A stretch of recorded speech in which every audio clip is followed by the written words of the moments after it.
أرسله بالحق بشيرا ونذيرا وداعيا إلى الله بإذنه وسراجا منيرا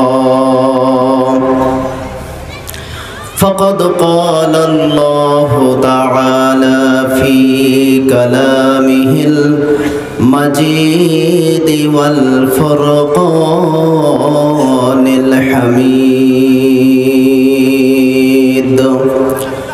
محبت সকলেই পাঠ করুন আউযু বিল্লাহি মিনাশ শাইতানির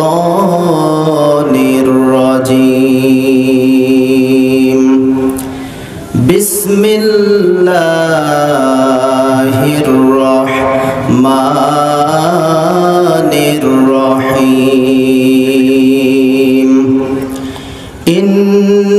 ইন্নাল্লাহা ওয়া মালাইকাতাহু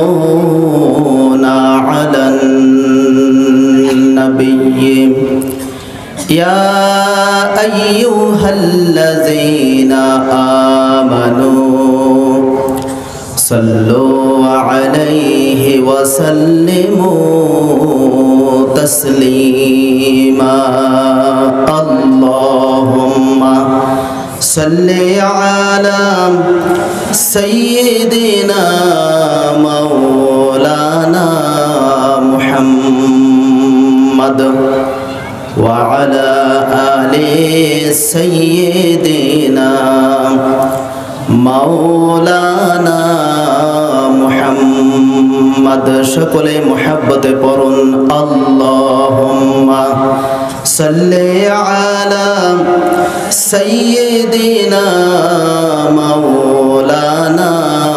মুহাম্মদ ওয়া আলা আলি সাইয়্যিদিনা মাওলানা মুহাম্মদ কাফের ছিল হাজার হাজার সেদিন নবী ছিলেন মোদের একজনা কাফের ছিল হাজার হাজার সেদিন নবী ছিলেন মোদের একজনা সবাই মিলে মারলো পাথর নিষেধকে হো করলো না আল্লাহুম্মা সাল্লি আলা সাইয়্যিদিনা মাওলানা মুহাম্মদ ওয়া আলা আলি সাইয়্যিদিনা মাওলানা মুহাম্মদ বালাগাল উলা বিকামালিহি কাশাফাদ দুজা বিজামালিহি হাসুনাত জামিউ খিসালিহি সাল্লু আলাইহি ওয়া আলিহি আল্লাহুম্মা আমিন ربنا ظلمنا أنفسنا وإن لم تغفر لنا وترحمنا لنكونن من الخاسرين رب العالمين ঐতিহ্যবাহী সাবরুল আনোয়ারুল উলুম হাফিজিয়া কওমি মাদ্রাসার উদ্যোগে আয়োজিত আজকের এই 24তম বিরাট তাফসিরুল কোরআন মাহফিল ও ইসালে সওয়াব মাহফিলের সামিয়ানার নিচে বসে আমি গুনাহগার আপনার কতিপয় মুহিব্বিন সালিহিন বান্দা এবং বান্দীদের সঙ্গে করে নিয়ে আপনার মহান কুদরতি দরবারে দুখানা হাত তুলে ধরেছি রব্বুল আলামিন মেহেরবানি করে আমাদের সকলের অতীত জীবনের সমস্ত গুনাহগুলোকে মাফ করে দিন রব্বুল আলামিন আমরা এখানে একত্রিত হয়ে আপনার প্রিয় নবীজি সাল্লাল্লাহু আলাইহি ওয়াসাল্লামের প্রতি কয়েকবার মাত্র দরুদ শরীফ পাঠ করেছি। এছাড়াও মাগরিবের নামাজের পর থেকে শুরু করে এত রাত পর্যন্ত পবিত্র কোরআন এবং হাদিসের আলোকে যে মূল্যবান আলোচনা হয়েছে, যা আমল করা হলো, এর বদলায় যা সব হয় অনন্ত কোটি গুণ বাড়িয়ে সোনার মদিনায় নবী পাকের রওজা মুবারকে পৌঁছে দিন। নবী পরিবার, সাহাবা আজমাইন, তাবিঈন, তাবে তাবিঈন, শুহাদা আজমাইন, আইম্মায়ে মুজতাহিদিন, হযরত আদম আলাইহিস সালাতু ওয়াস সালাম থেকে শুরু করে আজ পর্যন্ত যত মুমিন মুমিনাত দুনিয়া থেকে বিদায় হয়ে গেছে, মেহেরবানি করে সকলের রূহ মুবারকে সবগুলো পৌঁছে দিন। রব্বুল আলামিন, আমরা যারা আপনার দরবারে হাত তুলে ধরেছি, আমাদের মধ্যে এমন অনেক মানুষ রয়েছেন যারা মাহফিল শেষে বাড়িতে যাবেন, কিন্তু আব্বাকে আব্বা বলে ডাক দিতে পারবে না। আমাদের মধ্যে এমন অনেক মানুষ রয়েছেন যারা মাহফিল শেষে বাড়িতে যাবেন, কিন্তু আম্মাকে আম্মা বলে ডাক দিতে পারবে না। রব্বুল আলামিন, আমাদের যাদের আব্বা আম্মা অন্ধকার কবরে ধরা পড়েছেন, ওই আব্বা আম্মার কবর সমূহকে জান্নাতের বাগান বানিয়ে দেন। বছর ঘুরিয়া বছর আসলো ফিরে, আম্মা আপনি আসলেন না বাড়িতে। বছর ঘুরিয়া বছর আসলো ফিরে, আব্বা আপনি আসলেন না বাড়িতে।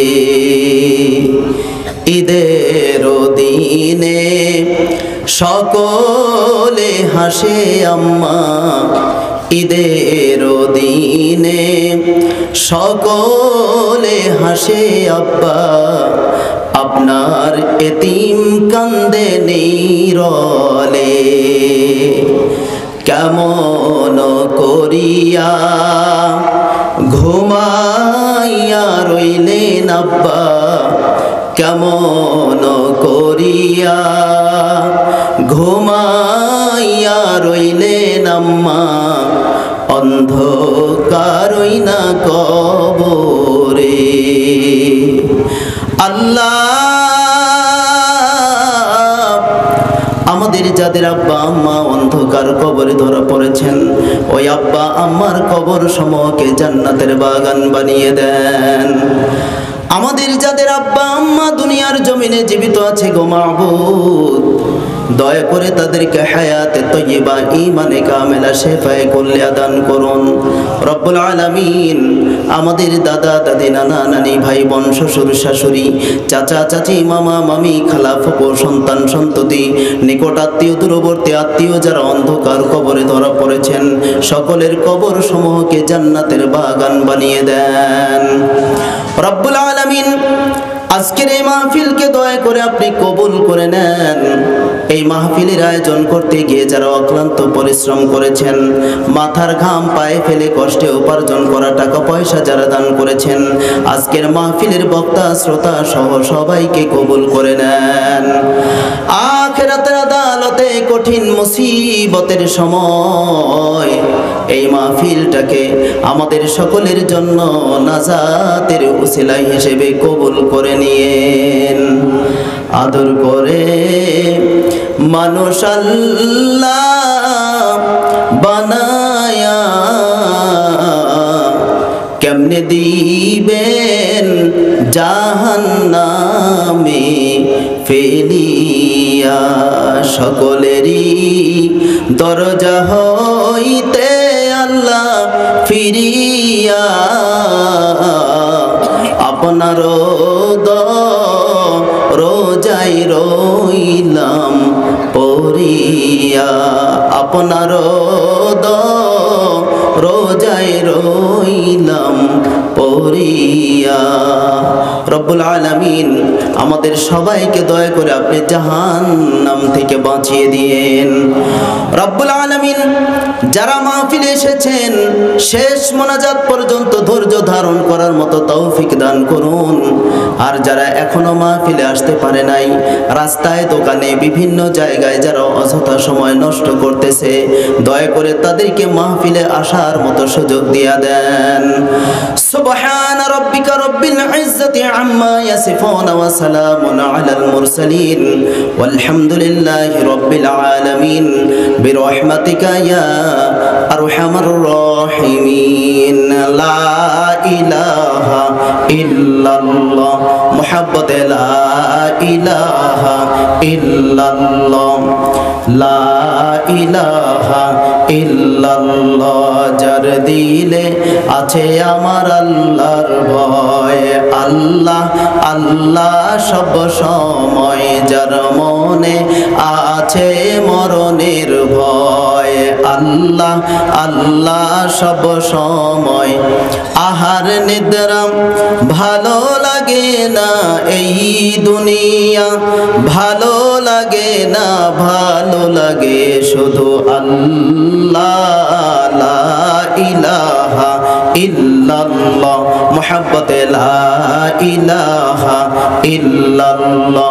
সবাই পড়ুন লা ইলাহা ইল্লাল্লাহ। চাঁদ সূরজার গ্রহ তারা আল্লাহ নামের পাগল পারা। চাঁদ সূরজার গ্রহ তারা আল্লাহ নামের পাগল পারা। আমার আল্লাহ নামের এতই দয়া, আল্লাহ নামের এতই মায়া, লুকিয়ে রাখছেন হে আল্লাহ।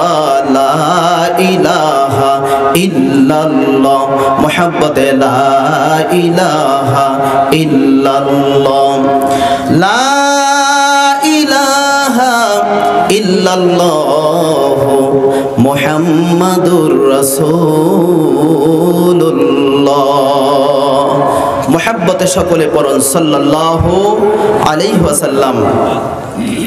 আজকের মাহফিলের সম্মানিত সভাপতি আলহাজ অধ্যক্ষ আবু জাফর আলী, অধ্যক্ষ রানীরহাট স্কুল অ্যান্ড কারিগরি কলেজ ও সভাপতি প্রধান শিক্ষক সমিতি শাহজাহানপুর উপজেলা। সম্মানিত সভাপতি সাহেবকে আমি আমার অন্তরের অন্তরস্থল থেকে শুভেচ্ছা জ্ঞাপন করছি। আজকের মাহফিলের সম্মানিত প্রতিষ্ঠাতা সভাপতি ইসালে সব কমিটি, সহসভাপতি, প্রধান অতিথি, বিশেষ অতিথিবৃন্দ সহ আজকের মাহফিলের সম্মানিত আমন্ত্রিত উলামায়ে কেরাম, মঞ্চে বসা, আমার সামনে বসা শ্রদ্ধাভাজন মুরব্বিয়ানে কেরাম, সমবয়সী যুবক ভাইয়েরা, স্নেহের ছোট ভাইয়েরা, এছাড়াও আজকের মাহফিলে পর্দার অন্তরালে মা বোনেরা কি আছেন? আছেন। মা বোনদের সংখ্যা কেমন হবে? আপনাদের মতো কম না আরো বেশি? অনেক বেশি।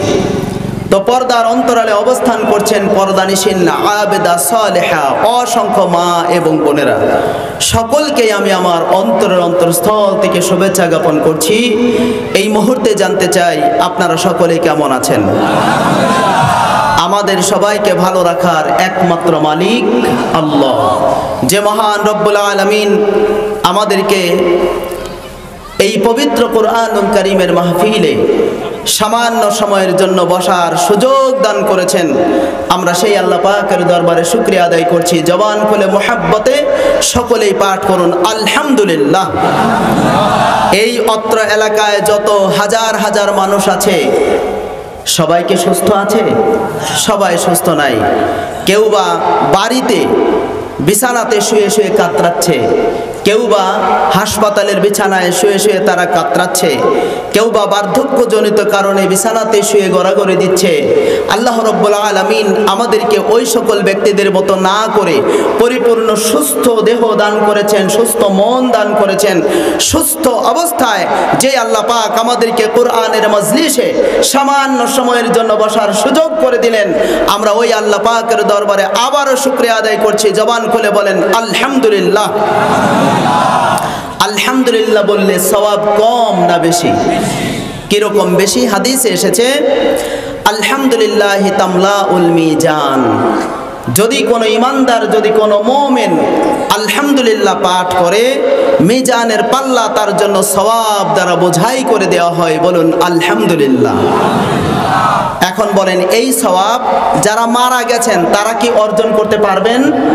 তারা অর্জন করতে পারবেন না। আমরা যারা জীবিত আছি, আমরা যারা আমাদের জবান দিয়ে আলহামদুলিল্লাহ বলার সুযোগ পাচ্ছি, আমাদের আমল নামায় আল্লাহ পাক এত এত বেশি সওয়াব দান করতেছেন। আমরা সকলে বলি আলহামদুলিল্লাহ। ওয়া সুবহানাল্লাহি ওয়াল হামদুলিল্লাহি তামলাআনি আও তামলাউ মা বাইনাস সামাওয়াতি ওয়াল আরদ। হাদিস শরীফে এসেছে, মহানবী সাল্লাল্লাহু আলাইহি ওয়াসাল্লাম বলেছেন, যদি কোনো ইমানদার, যদি কোনো মুমিন ওয়া সুবহানাল্লাহি ওয়াল হামদুলিল্লাহ, সুবহানাল্লাহি ওয়াল হামদুলিল্লাহ যদি পাঠ করে, আসমান এবং জমিনের মধ্যে যত ফাঁকা জায়গা, আল্লাহ রাব্বুল আলামিন সমস্ত ফাঁকা জায়গাগুলো তার জন্য সওয়াব দ্বারা পরিপূর্ণ করে দিবেন। সবাই বলুন সুবহানাল্লাহ। তাহলে এত সওয়াব আল্লাহ আমাদেরকে দিবেন। এটা হচ্ছে পবিত্র কোরআন এবং হাদিসের বর্ণনা, হাদিস শরীফের বর্ণনা। আল্লাহ পাক আমাদেরকে এত সওয়াব দিবেন। এখন আপনারা বলুন যে আল্লাহর মহব্বতের বান্দা বান্দিগণ সওয়াব অর্জন করুক, এটা কি শয়তান চায়? সবাই বলেন, শয়তান চায়? শয়তান কিন্তু চায় না। শয়তান চায় আল্লাহর বান্দা বান্দিগণ যেন সওয়াব অর্জন করা থেকে তারা যেন বঞ্চিত হয়, তারা যেন গুনাহ কামাই করে, তারা যেন জাহান্নামী হয়ে যায়, এই চেষ্টা করে শয়তান। তো আজকের এই কোরআনুল কারীমের মাহফিল দীর্ঘ রাত্রি পর্যন্ত চলবে না। এখন থেকে মনে করুন সর্বোচ্চ 1.5 ঘন্টা সময়। এই 1.5 ঘন্টা সময় আল্লাহর রাস্তায় আপনারা কুরবানি করবেন। এই 1.5 ঘন্টা সময় আপনারা ধৈর্য ধারণ করবেন। কারা কারা নিয়ত আছে? কার কার একটু হাত দেখাবেন। আল্লাহ যেন আমাদেরকে 1.5 ঘন্টা সময় ধৈর্য ধারণ করার তৌফিক দান করেন। সবাই বলুন আমিন। আবারও জবান খুলে বলেন আমিন। আবারও জবান খুলে বলেন আমিন। ভাইজান, হাত উঠালাম জন্য আপনারা কষ্ট পেলেন? কষ্ট নেবেন না ভাইজান। আপনাদের এলাকায় এই গোটা বগুড়া জেলা, আমাদের নওগাঁ, জয়পুরহাট, গোটা বাংলাদেশের বিশেষ করে উত্তরাঞ্চলে ধান প্রধান এলাকা, মানে যে সকল এলাকায় ধান চাষ হয়, আপনারা বলেন তো এখন ধান চাষ করা হয়েছে কি হয়নি? ধান লাগান নেই আপনারা? আরো দেরি আছে? আচ্ছা, আরো দেরি আছে। তো যাই হোক, এখন এই যে জমিগুলোতে আপনারা ধান লাগাবেন, ওই জমিগুলো শুকনা হয়ে গেছে, ফেটে চৌচির হয়ে গেছে, যায়নি? ফেটে চৌচির হয়ে গেছে, সাদা হয়ে গেছে। এদিকে দিনাজপুরে গিয়েছিলাম, সেখানের জমিগুলো দেখলাম ফেটে চৌচির হয়ে আছে, সাদা হয়ে আছে। এই যে শুকনা জমিতে, শুকনা মাটিতে যদি 1 ঘন্টা বা 1.5 ঘন্টা সময় মুষলধারে বৃষ্টিপাত হয়, আপনারা বলেন তো এই জমিনটা নরম হবে নাকি হবে না? নরম হয়ে যাবে। কিন্তু যদি পাথরের উপরে 1 ঘন্টা কেন, যদি 10 ঘন্টা, এমনকি 10 দিন, এমনকি 10 বছর যদি একটানা বৃষ্টি হয়, আপনারা বলেন পাথর কি নরম হবে? তাহলে দুইটা জিনিসের ধর্মই আলাদা। পাথর হলো কঠিন পদার্থ, শক্ত, আর জমিনটা হলো মাঝে মাঝে এটা শক্তও হয়, মাঝে মাঝে এটা নরম হয়। এই নরম করে দেওয়ার মালিক কে? আল্লাহ। মানুষের মধ্যে এক শ্রেণীর মানুষ আছে যাদের হৃদয়টা হলো পাথরের মতো শক্ত, যাদের ভেতরে ঈমানের লেশ মাত্র নাই। তাদেরকে 1 ঘন্টা কেন, 1 দিন কেন, 1 বছর কেন, তার সারাটা জীবন যদি তাকে কোরআন এবং হাদিসের আলোকে আলোচনা করে শোনানো হয়, তার 1 বিন্দু পরিমাণেও পরিবর্তন হবে না। আগে যেমন ছিল পরেও সে তেমনই থাকবে। একটু জোরে বলা লাগবে, বলেন নাউজুবিল্লাহ। আর যাদের মনটা নরম, যাদের দিলের মধ্যে ঈমান আছে, যাদের অন্তরের মধ্যে আল্লাহর মুহাব্বত আছে, রাসূলের মুহাব্বত আছেন, ওই সকল ব্যক্তিগণের কাছে যদি কোরআনের আলোচনা 1 ঘন্টা বা তার চাইতে কিছু বেশি সময় বা তার চাইতে কিছু কম সময় যদি কোরআনের আলোকে আলোচনা করা হয়, তাদের অন্তরটা বিগলিত হয়ে যায়, তারা আল্লাহর মুহাব্বত কলিজায় ধারণ করে আল্লাহর হুকুম মোতাবেক জীবন পরিচালনা করার জন্য তারা প্রস্তুত হয়ে যায়। একটু জবান খুলে বলেন আল্লাহু আকবার। তাহলে বলেন আল্লাহ রাব্বুল আলামিন আমাদের অন্তরে যেন ঈমানের পরিপক্কতা দান করেন। সকলে জবান খুলে বলেন আমিন। সম্মানিত ভাইয়েরা আমার, পবিত্র কুরআনুল কারীমে আল্লাহ রাব্বুল আলামিন বলেন, ইন্নামাল মুমিনুনাল্লাযীনা ইযা যুকিরাল্লাহু ওয়াজিলাত কুলুবুহুম ওয়া ইযা তুলিয়াত আলাইহিম আয়াতুহু যাদাতুহুম ঈমানাও ওয়া আলা রাব্বিহিম ইয়াতাওয়াক্কালুন। একটু জবান খুলে বলেন আল্লাহু আকবার। আমার আল্লাহ রাব্বুল আলামিন বলেন, মুমিনদের বৈশিষ্ট্য হলো ইন্নামাল মুমিনুনাল্লাযীনা ইযা যুকিরাল্লাহ। মুমিনদের বৈশিষ্ট্য হলো যখন তাদের সামনে আল্লাহর জিকির করা হয় তখন তাদের অন্তরটা বিগলিত হয়ে যায়, অন্তরটা নরম হয়ে যায়। যখন তাদের সামনে কোরআনের আয়াত তেলাওয়াত করে শোনানো হয়, যাদাতুহুম ঈমানা, তাদের ঈমান বৃদ্ধি প্রাপ্ত হয়। ওয়া আলা রাব্বিহিম ইয়াতাওয়াক্কালুন, আর তারা আল্লাহ রাব্বুল আলামিনের উপর পরিপূর্ণ ভরসা করে। জবান খুলে বলুন সুবহানাল্লাহ। তাহলে মুমিনদের নিকট যখন কোরআনের আয়াত তেলাওয়াত করে শোনানো হয় তখন তাদের ঈমান বাড়ে। একথা বলেছেন আল্লাহ নিজে। চিল্লায় বলেন কে বলেছেন? আরো একটু আওয়াজ দিয়ে বলা লাগবে, বলেন কে বলেছেন? অথচ আমাদের সমাজের এক শ্রেণীর মানুষ আছে, চায়ের স্টলে বসে, দোকানপাটে, বিভিন্ন জায়গায়, আড্ডাখানায় বসে তারা না জেনে না বুঝে নির্বোধের মতো, বোকার মতো একটা কথা বলে। কথা বলে কি জানেন? যে বর্তমানে ওয়াজ নসিহত শুনে কোনো লাভ নাই। একটু চিল্লায় বলতে হবে, বলেন নাউজুবিল্লাহ।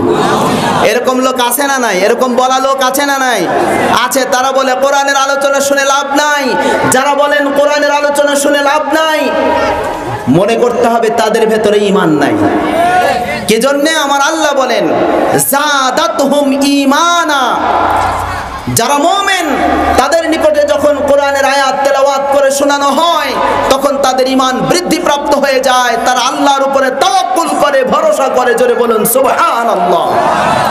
তাহলে আজকের এই কোরআনের মাহফিলে এই মুহূর্তে আমরা নিয়াত করছি আল্লাহ পাক যেন আমাদের কোরআনের আলোচনা শোনার মতো তৌফিক দেন, আমাদের অন্তরটা যেন আল্লাহ তাআলা ঈমান দ্বারা ভরপুর করে দেন। সকলে জবান খুলে বলেন আমিন।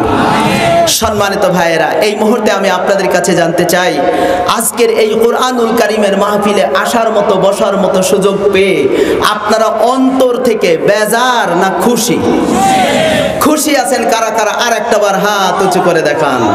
আল্লাহ যেন আমাদের উপরে খুশি হন। সবাই বলুন আমিন। আর একটাবার জবান খুলে বলেন আমিন। আলহামদুলিল্লাহি রাব্বিল আলামিন। সম্মানিত ভাইয়েরা আমার, এই যে আমরা কোরআনের মাহফিলে বসলাম, যদি এই কোরআনের মাহফিলের বসার দাম যদি আমরা জানতাম, কোরআনুল কারীমের মাহফিলের ফজিলত সম্পর্কে যদি আমরা জানতাম, আমাদেরকে যদি কেউ পা ধরে এখান থেকে উঠিয়ে নিয়ে যেতে চাইতো তবুও আমরা তার ডাকে সাড়া দিতাম না। এত দাম কোরআনের মাহফিলের। হাদিস, মাজলিসু ফিকহিন খায়রুম মিন ইবাদাতি 60 সানাহ।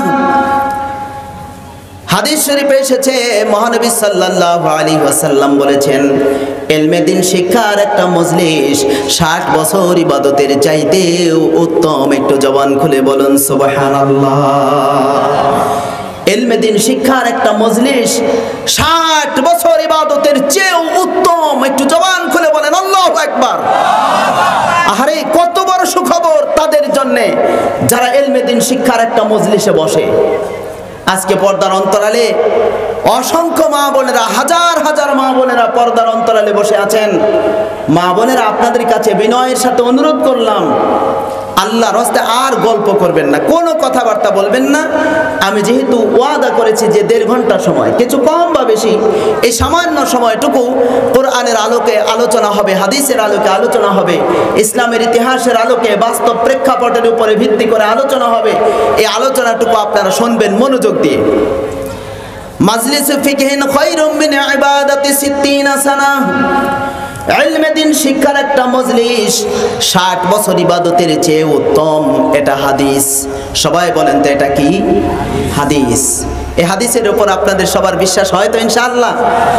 আপনারা অনেকে মনে মনে ভাবতেছেন যে এটা কি কোনো ব্যাপার হলো নাকি হুজুর, 60 বছর ইবাদতের চেয়ে বেশি সওয়াব দিবেন, এটা তো কোনো ব্যাপার না। কিন্তু একটাবার কি গভীর করে চিন্তা করে দেখেছেন গভীরভাবে যে 60 বছর বলা হয় কাকে? একজন আল্লাহর বান্দা অথবা বান্দি যদি সকাল থেকে সন্ধ্যা পর্যন্ত, সন্ধ্যা থেকে শুরু করে সারাটা রাত একটানা 24 ঘন্টা যদি আল্লাহর ইবাদত বন্দিগির মধ্যে সময় কাটিয়ে দেন, তাহলে হবে মাত্র একদিন। যদি কেউ 30 দিন একটানা এভাবে ইবাদত করেন তাহলে হবে 1 মাস। যদি কেউ 12 মাস অর্থাৎ 365 দিন যদি একটানা সারা দিন সারা রাত যদি ইবাদতের মধ্যে কাটিয়ে দেন তবে হবে মাত্র 1 বছর। আর যদি কেউ এভাবে একটানা 60 বছর যদি আল্লাহর ইবাদতে কাটিয়ে দেন, ওই ব্যক্তিকে আল্লাহ তাআলা যেই পরিমাণ সওয়াব দিবেন, মাজলিস ফিকহিন খায়রুম মিন ইবাদাতি 60 সানা।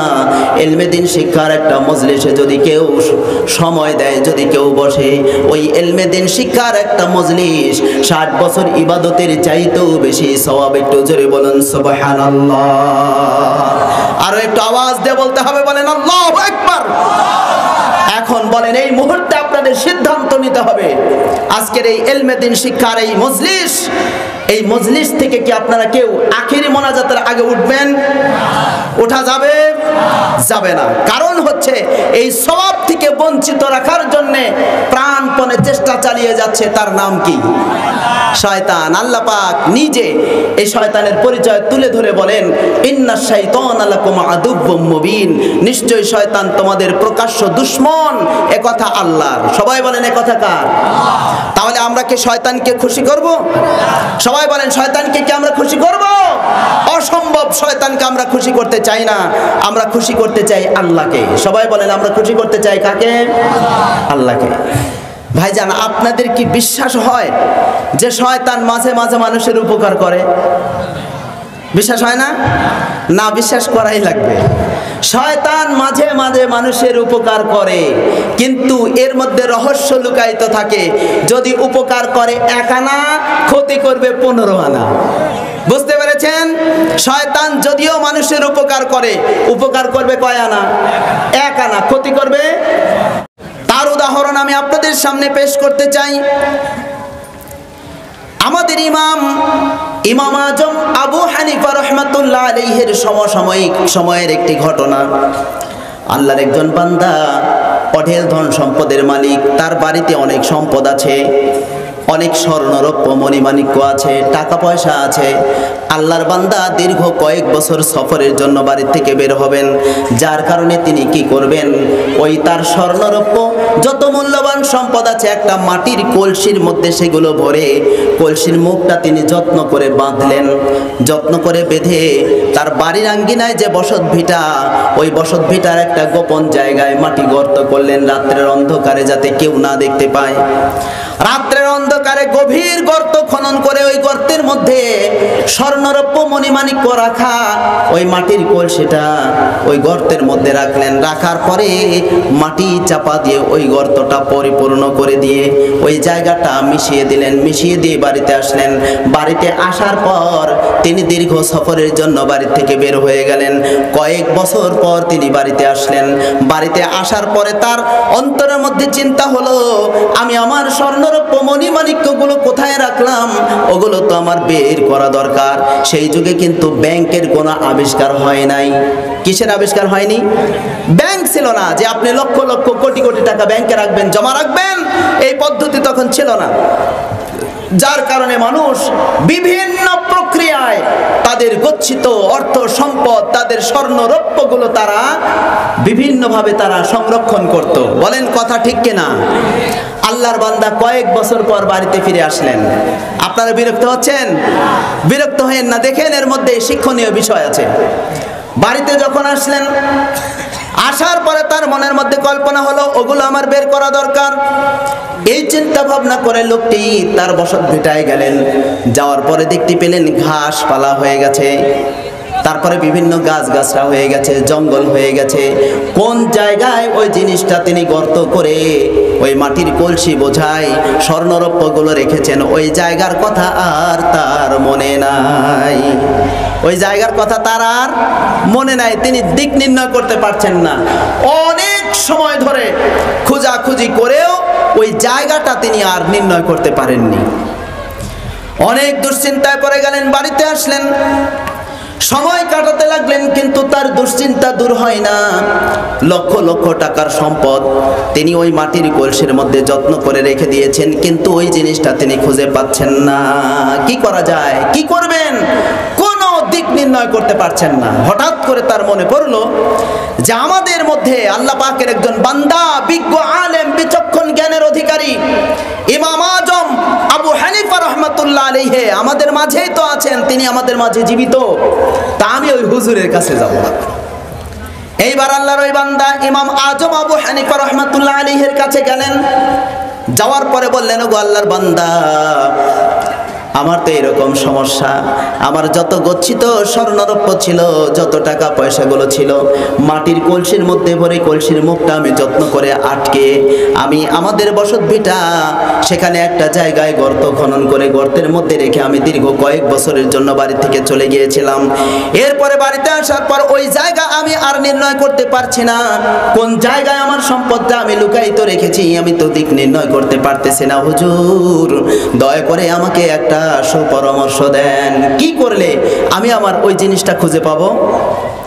ইমাম আজম আবু হানিফা রাহমাতুল্লাহ আলাইহি হাসতেছেন, মুস্কি মুস্কি হাসি দিয়ে বলতেছেন, আরে আল্লাহর বান্দা, মানুষ আমার কাছে আসে ইসলামের বিধিবিধান জানার জন্য, কোরআন হাদিসের মাসলা মাসাইল জানার জন্য, আর তুমি আসছো তোমার সম্পদ তুমি কোন জায়গায় পুঁতে রেখেছো ওই জায়গার সন্ধান নেওয়ার জন্য। এটা আমি কি করতে পারি?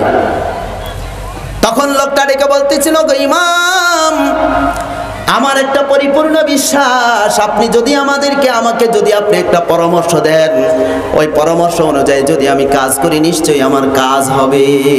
দেখছেন কত বড় বিশ্বাস। এই যে আমার আগে সম্মানিত ওসি সাহেব তিনি বক্তব্য দিলেন, বলেন তো কেউ যখন থানায় যায় কিসের আশ্রয় নেওয়ার জন্য? আইনের আশ্রয়। কিসের জন্য?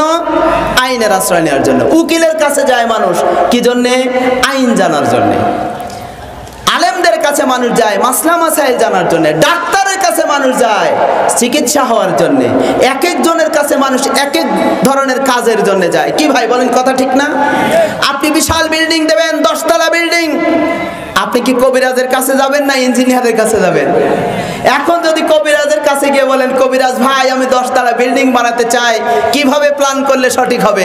আপনি ওই বিল্ডিং দিলে আপনার উপকার হবে না ক্ষতি হবে? বিপদে পড়ে যাবেন।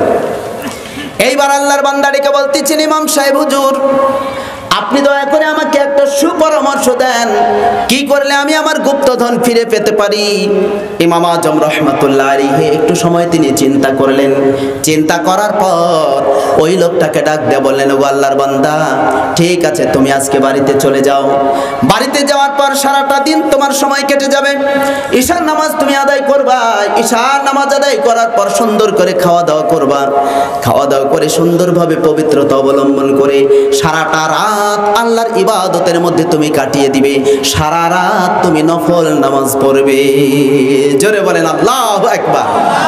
কি কাজ করা লাগবে? সারা রাত নফল নামাজ পড়বে। 2 রাকাত করে নিয়াত করে সারা রাত তুমি নফল নামাজ পড়বে। এরপরে যখন ফজরের আজান হবে, ফজরের নামাজ আদায় করে তুমি আমার কাছে আসবে। আসার পরে কি ঘটনা ঘটলো এটা আমার কাছে বর্ণনা করবে। তারপরে যা বলার সেটা আমি বলবো। এইবার ওই লোকটা মনে মনে ভাবতেছে, আমি আসলাম হুজুরের কাছে আমার হারানো জিনিস পাওয়ার জন্য, আর হুজুর আমাকে সারা রাত নফল নামাজ পড়ার জন্য বললেন। কি না জানি এর মধ্যে রহস্য লুকায়িত আছে। লোকটা বাড়িতে চলে গেলেন। যখন রাত্রি হয়ে গেল, ঈশার নামাজ তিনি আদায় করলেন, খাওয়া দাওয়া করলেন। এরপরে সুন্দরভাবে পবিত্রতা অবলম্বন করে সারা রাত নফল নামাজ আদায় করার জন্য নিয়াত করে সবেমাত্র যায় নামাজ বিছায়া 2 রাকাত নফল নামাজের নিয়াত করেছেন। কয় রাকাত? 2 রাকাত। 2 রাকাত নফল নামাজের নিয়াত করে নামাজে দাঁড়িয়ে নামাজ শুরু করেছেন। 1 রাকাত শেষ হতে না তো হতেই ওই জায়গার কথা মনে করে পড়ে গেছে। বাস ভালো কথা। পরবর্তী রাকাতটা একটু তাড়াতাড়ি করে আদায় করে সালাম ফিরানোর পর কোদাল আর খুন্তি হাতে করে নিয়ে চলে গেছে ওই জায়গায়। যাওয়ার পরে মাটি খনন করে সত্যি সত্যি গুপ্তধন, ওই যে কলসির মধ্যে রাখা স্বর্ণরৌপ্য মণিমাণিক্য টাকা পয়সা যা কিছু ছিল সব কিছু আল্লাহর ওই বান্দা পেয়ে গেল। মারহাবা বললেন না? আরো জোরে বলা লাগবে, বলেন মারহাবা। বাস ওইগুলো নিয়ে বাড়িতে এসেছেন, সারা রাত ওই স্বর্ণরৌপ্য নিয়ে চিন্তায় ব্যস্ত। পরে যখন ফজরের আজান হলো, ফজরের নামাজ আদায় করে গুপ্তধনগুলো বাড়িতে সুন্দর করে যত্ন সহকারে রেখে ইমাম আজম আবু হানিফা রাহমাতুল্লাহ আলাইহির কাছে চলে গেলেন। ইমাম আজম রাহমাতুল্লাহ আলাইহি জিজ্ঞাসা করলেন, ওগো আল্লাহর বান্দা, তোমার খবর কি? আমি তোমাকে যে একটা পরামর্শ দিয়েছিলাম, তুমি কি পরামর্শ অনুযায়ী কাজ করেছো? তখন বলতেছে, হুজুর, ঈশার নামাজ আদায় করে আমি খাওয়া দাওয়া শেষ করে আমি সারা রাত নফল বন্দিগি করার জন্য নিয়ত করেছিলাম। সর্বপ্রথমেই যখন আমি 2 রাকাত নামাজের নিয়ত করেছি, প্রথম রাকাতে আমার মনে পড়ে গেছে ওই জায়গার কথা। তাড়াহুড়া করে 2 রাকাত নামাজের আমি সালাম ফেরালাম। সালাম ফেরানোর পরে কোদাল এবং খুন্তি নিয়ে আমি ওই জায়গা খনন করে সত্যি সত্যি আমার গুপ্তধন আমি পেয়ে গেছি। ইমাম আজম রাহমাতুল্লাহ আলাইহি তখন মুস্কি মুস্কি হাসতেছেন।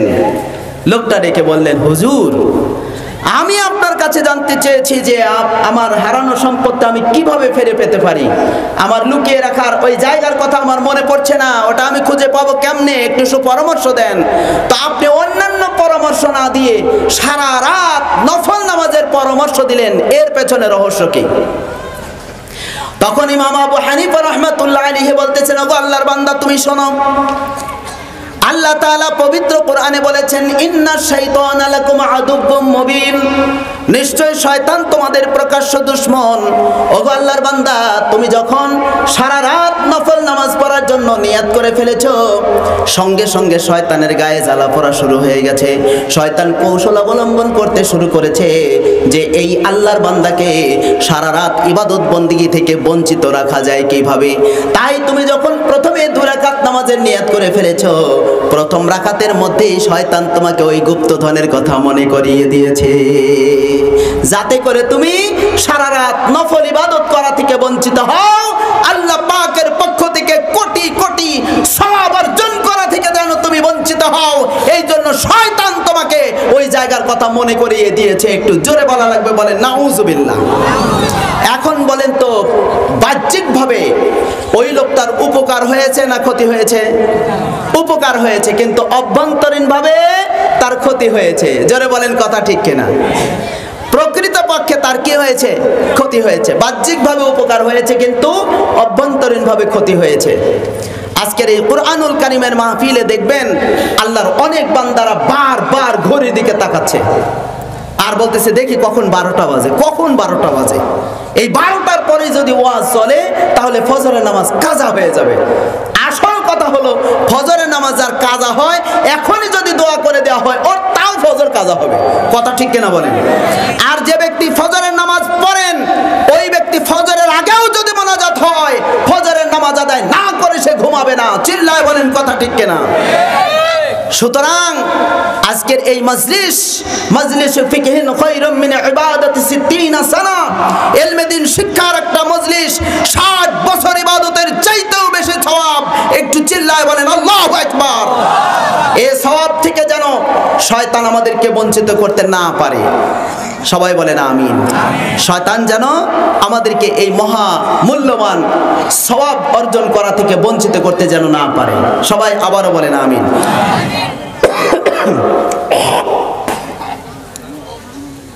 সম্মানিত ভাইরা আমার, মহান আল্লাহ রাব্বুল আলামিন পবিত্র কুরআনুল কারীমের সূরা আল-লুকমান আয়াত নাম্বার 34, অর্থাৎ শেষ আয়াত। এই সূরা লুকমানে মোট 34টি আয়াত। সর্বশেষ আয়াতের মধ্যে আল্লাহ রাব্বুল আলামিন ঘোষণা করে দিয়েছেন 5টা বিষয়ের জ্ঞান একমাত্র আল্লাহর কাছে রয়েছে। সবাই বলেন তো, কয়টা বিষয়ের জ্ঞান? 5টা বিষয়ের জ্ঞান। এই 5টা বিষয়ের জ্ঞান পৃথিবীর কেউ জানে না। এই জ্ঞান আল্লাহ তাআলা তার নিজের কাছে রেখে দিয়েছেন। একটু জোরে বলতে হবে, বলেন আল্লাহু আকবার। এই পাঁচটা বিষয় কি আমি আলোচনা করি। পবিত্র কোরআনে আল্লাহ রাব্বুল আলামিন বলেন, ইন্নাল্লাহা ইনদাহু ইলমুস সাআহ, ইন্নাল্লাহা ইনদাহু ইলমুস সাআহ, নিশ্চয় কিয়ামত কখন হবে এই বিষয়ের জ্ঞান একমাত্র আল্লাহর কাছে। আল্লাহ ছাড়া আর কেউ বলতে পারবে না যে কখন কিয়ামত হবে। বলেন, কেউ বলতে পারবে? সম্মানিত ভাইয়েরা আমার, যাদের বয়স বেশি 40-এর উপরে, আপনাদের অনেকেরই মনে আছে আমাদের বাংলাদেশে এক সময় একটা প্রচার ঘটে গেল যে আগামী শুক্রবার কিয়ামত হবে, এরকম একটা প্রচার হয়েছিল না? তো যারা বাড়িতে যুবতী মেয়ে ছিলেন ওই যুবতী মেয়েদেরকে অনেকে বিয়ে দিয়ে দিল, বাড়িতে যুবক ছেলে আছে তাড়াতাড়ি করে বিয়ে দিয়ে দিল। তো জুমার দিন কিয়ামত হবে এ কথা জানার পরে মসজিদে এত ভিড় হলো যে মসজিদের ভেতরেই ভরে না, সেই মসজিদ ভেতরে ভরলো, বারান্দা ভরে, ছাদের উপরে মানুষ আটে না। এরকম হয়েছিল নাকি হয়নি? মোনাজাত শেষ, সবাই যার যার মতো বাড়িতে চলে গেল, কিন্তু কিয়ামত হয়নি। এখন বলেন তো কিয়ামত কখন হবে এটা কি মানুষ জানে নাকি আল্লাহ জানে? কিয়ামত কখন হবে বিষয়ের জ্ঞান একমাত্র আল্লাহর কাছে, আল্লাহ ছাড়া আর কেউ জানে না। এরপরে আল্লাহ তাআলা বলেন, ওয়া ইউনাজ্জিলুল গায়স, বৃষ্টিপাত কোথায় কখন কতটুকু হবে এটা একমাত্র আল্লাহ রাব্বুল আলামিন জানেন, আল্লাহ ছাড়া আর কেউ জানে না। সবাই বলেন, জানে কেউ? জানে না। সম্মানিত ভাইয়েরা, আপনারা অনেকেই বলবেন যে হুজুর এখন আবহাওয়া অধিদপ্তর থেকে আগেই আবহাওয়ার পূর্বাভাস দিয়ে দেয় যে বগুড়া, জয়পুরহাট, নাটোর, রাজশাহী, সিরাজগঞ্জ, পাবনা ইত্যাদি জেলার উপর দিয়ে হালকা বা মাঝারি ধরনের বৃষ্টিপাতের সম্ভাবনা রয়েছে, এরকম বলে কি বলে না? কিন্তু দেখা যায়, আমরা দেখতে পাই উত্তর আকাশে ঘন কালো এত মেঘ জমা হয়েছে, মনে হয়েছে যে আজকে মুষলধারে বৃষ্টিপাত হয়ে এলাকা প্লাবিত হয়ে যাবে, কিন্তু এক ফোঁটা বৃষ্টিও হয় না। এরকম দৃশ্য আমরা দেখতে পাই নাকি পাই না? আবার দেখা যায় আকাশে মেঘ নাই, হঠাৎ করে ঝমঝম করে বৃষ্টি হচ্ছে। এই বৃষ্টি দেওয়ার মালিক কে? এই জন্য আল্লাহ রাব্বুল আলামিন বলেন, ওয়া ইউনাজ্জিলুল গায়স, আল্লাহ রাব্বুল আলামিন বলেন বৃষ্টিপাত কখন কোথায় কতটুকু হবে এই বিষয়ের জ্ঞান একমাত্র তার কাছে, তিনি ছাড়া আর কেউ জানেন না। এরপরে আল্লাহ রাব্বুল আলামিন বলেন, ওয়া ইয়ালামু মা ফিল আরহাম, মায়ের পেটে কি আছে এটা একমাত্র আল্লাহ ছাড়া আর কেউ বলতে পারে না। আল্লাহু আকবার বলেন। মায়ের উদরে, মায়ের পেটে কি সন্তান আছে এটা একমাত্র আল্লাহ ছাড়া কেউ বলতে পারে না। আপনারা বলবেন হুজুর বর্তমানে আল্ট্রাসোনোগ্রাফি করে এটাও নির্ণয় করা যায় ছেলে আছে না মেয়ে আছে। ও ভাই, এটা নির্ণয় করে ডাক্তার সাহেবরা কখন? যখন বাচ্চার বয়স 5 মাস বা 6 মাস হয় তখন, নাকি আগেই পারে? মায়ের পেটে যখনই বাচ্চা ধরে ওই মুহূর্তে কি ডাক্তাররা বলতে পারে যে ছেলে না মেয়ে? আচ্ছা, না হয় বললাম যে বাচ্চা ছেলে না মেয়ে এইটা ডাক্তার বলতে পারলো, কিন্তু ওই বাচ্চাটা পরহেজগার হবে নাকি আল্লাহদ্রোহী হবে, নেক আমল করনেওয়ালা হবে নাকি বদ আমল করনেওয়ালা হবে, আল্লাহর ওলি হবে নাকি শয়তানের বন্ধু হবে, এইটা দুনিয়ার কোন ডাক্তার, কবিরাজ, হেকিম কেউ কোনোদিন বলতে পারবে? পারবে না। এই জন্য আমার আল্লাহ রাব্বুল আলামিন বলেন, ওয়া ইয়ালামু মা ফিল আরহাম, মায়ের পেটে কি আছে এটা একমাত্র আল্লাহ তাআলা ছাড়া আর কেউ জানে না, আল্লাহ রাব্বুল আলামিন এটা জানেন। এরপরে আল্লাহ রাব্বুল আলামিন বলেন, ওয়া মা তাদরি নাফসুম মাযা তাকসিবু গাদা, আগামীকাল সে কি উপার্জন করবে, আগামীকাল আমি আপনি কোথায় যাব, কতটুকু রিজিক খাবো, কি করব, কি উপার্জন হবে, এটা একমাত্র আল্লাহ জানেন। সবাই জবান খুলে বলেন, এটা কে জানেন? আল্লাহ জানেন। আমাদের নাটোর জেলার গুরুদাসপুর উপজেলার সাপিলা ইউনিয়নের অন্তর্গত কান্তপুর একটা গ্রাম। এই কান্তপুর আল্লাহ একটা গ্রামের একই পরিবারের 4 জন মানুষ আর একজন সিএনজি চালক, তারা সবাই মিলে রাজশাহীর উদ্দেশ্যে রওনা করলো। পথের মধ্যে একটা ট্রাকের সঙ্গে ধাক্কা লেগে এই সিএনজির মধ্যে যে 5 জন মানুষ ছিল, ড্রাইভার এবং আরো 4 জন, এই 5 জন একসাথে তারা দুনিয়া থেকে বিদায় হয়ে গেলেন। ইন্না লিল্লাহি ওয়া ইন্না ইলাইহি রাজিউন। আহারে, কি কিভাবে তারা একসাথে একই সওয়ারিতে একই বাহনে ছিলেন, তাদের মৃত্যু হয়ে গেল একই জায়গায়। সম্মানিত ভাইয়েরা, আমার আল্লাহ রাব্বুল আলামিন বলেন, ওয়া মা তাদরি নাফসুম মাযা তাকসিবু গাদা, আগামীকাল সে কি উপার্জন করবে এটা একমাত্র আল্লাহ ছাড়া আর কেউ জানে না। এরপরে আল্লাহ রাব্বুল আলামিন বলেন, ওয়া মা তাদরি নাফসুম বিআইয়ি আরদিন তামুত, পৃথিবীর কোন জায়গায় তার মৃত্যু হবে এটা একমাত্র আল্লাহ রাব্বুল আলামিন ছাড়া আর কেউ জানে না। এরপরে আল্লাহ তাআলা বলেন, ইন্নাল্লাহা আলিমুন খবীর, নিশ্চয়ই আল্লাহ তাআলা মহাজ্ঞানী সর্বজ্ঞ। সবাই বলেন, আল্লাহ হচ্ছেন মহাজ্ঞানী এবং সর্বজ্ঞ, সব কিছু তিনি জানেন। আমরা এখানে যারা বসেছি, কার অন্তরের মধ্যে কি জল্পনা কল্পনা হচ্ছে এটা আমরা না জানলেও এটা জানেন কে? সবাই জবান খুলে বলেন, কে জানেন? আল্লাহ জানেন। এই জন্য ইন্নাল্লাহা আলিমুন খবীর, নিশ্চয় আল্লাহ তাআলা মহাজ্ঞানী সর্বজ্ঞ। একটু জোরে বলা লাগবে, বলেন আল্লাহু আকবার। সম্মানিত ভাইয়েরা আমার, কার কোথায় কোন জায়গায় মৃত্যু হবে এটা কিন্তু আমরা কেউ বলতে পারবো না। সম্মানিত ভাইয়েরা আমার, পর্দার অন্তরালে অবস্থানরত মা এবং বোনেরা, এই পৃথিবীর জমিনে আল্লাহ পাকের কুদরতের বহিঃপ্রকাশ ঘটেছে বিভিন্ন প্রক্রিয়ায়।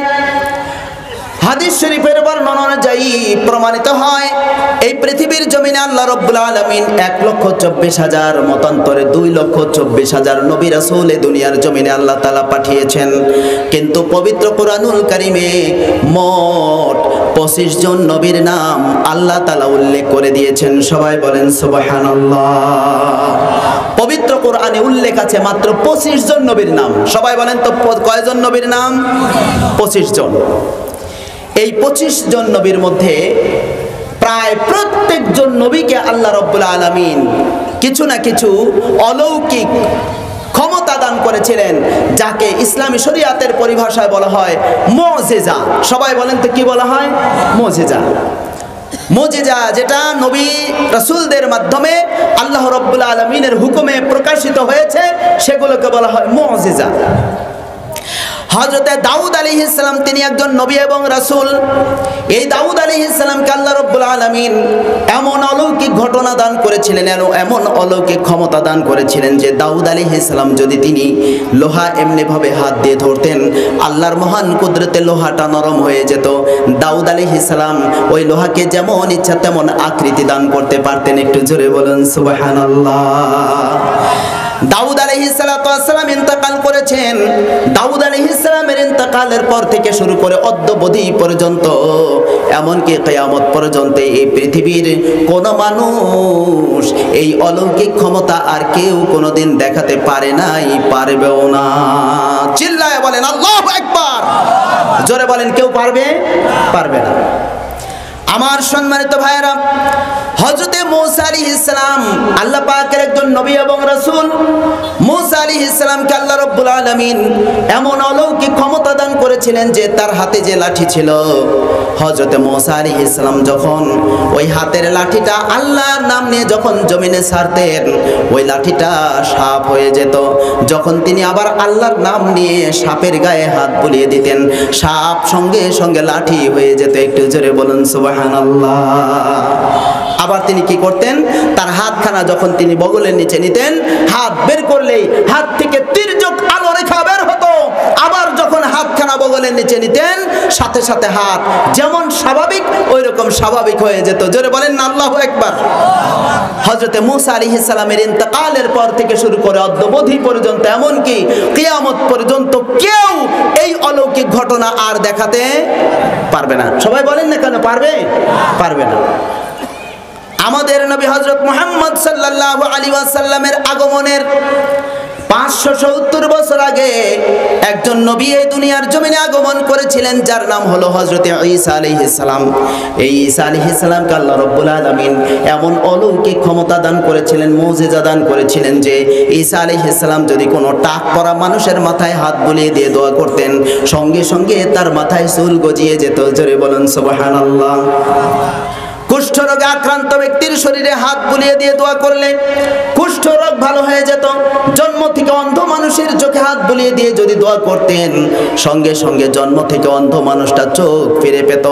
এমনকি যদি মানুষ মারা যেত, ওই মৃত মানুষের পাশে গিয়ে যদি বলতেন কম্বি ইজনিল্লাহ, হে আল্লাহর বান্দা তুমি আল্লাহর নামে জীবিত হও, সাথে সাথে মরা মানুষ জীবিত হয়ে দাঁড়িয়ে যেতেন। একটু জোরে বলুন সুবহানাল্লাহ। হযরত ঈসা আলাইহিস সালাম ইন্তেকাল করেছেন। তার হযরত ঈসা আলাইহিস সালামকে আল্লাহ তাআলা চতুর্থ আসমানে উন্নীত করে নিয়েছেন। তিনি চতুর্থ আসমানে সশরীরে জীবিত অবস্থায় রয়েছেন। একটু জোরে বলেন আল্লাহু আকবার। হযরত ঈসা আলাইহিস সালামকে চতুর্থ আসমানে উঠিয়ে নেওয়ার পর থেকে শুরু করে অদ্যাবধি পর্যন্ত এই অলৌকিক ঘটনা পৃথিবীর কেউ দেখাতে পারে নাই। একটু জোরে বলুন সুবহানাল্লাহ।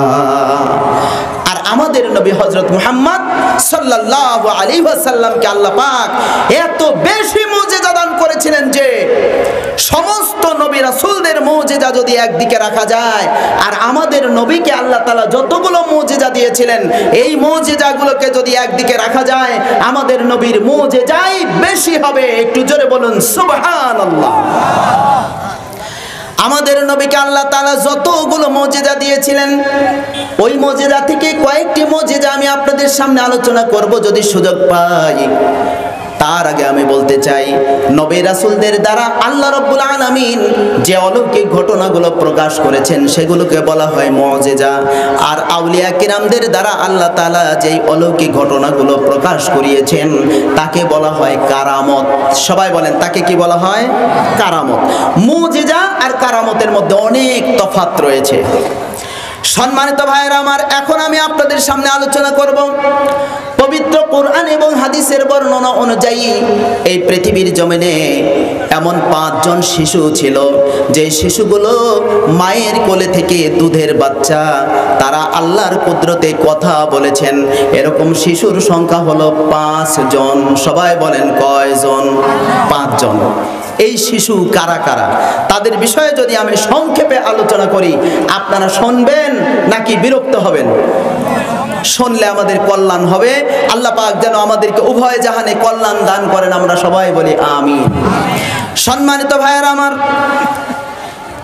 এই পৃথিবীর জমিনে আল্লাহ পাকের একজন বান্দা, তিনি সশরীরে জীবিত আছেন, যিনি আল্লাহর একজন প্রিয় বান্দা, যাকে আল্লাহ রাব্বুল আলামিন কিয়ামত পর্যন্ত হায়াত দান করেছেন।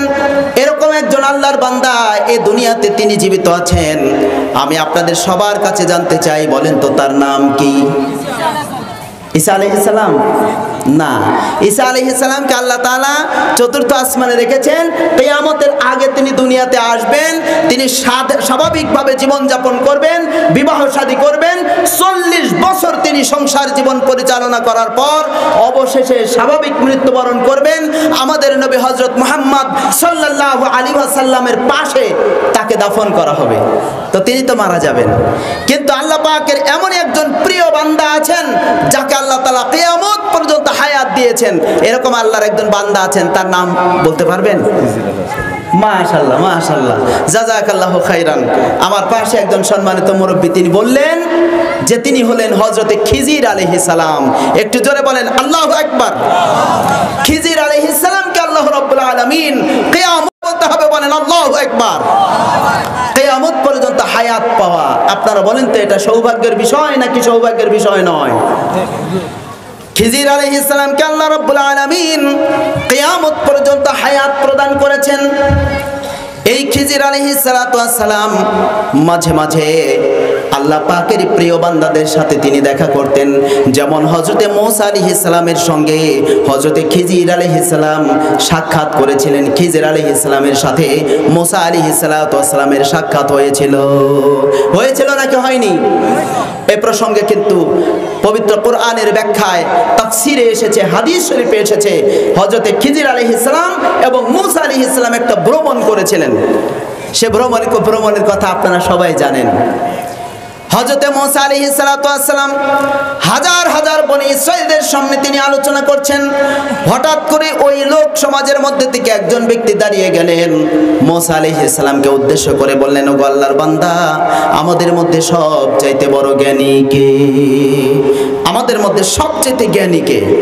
হযরতে মুসা আলাইহিস সালাম তখন অনেক চিন্তা ভাবনা করে তিনি দেখলেন যে তিনি হচ্ছেন সেই জামানার একজন নবী।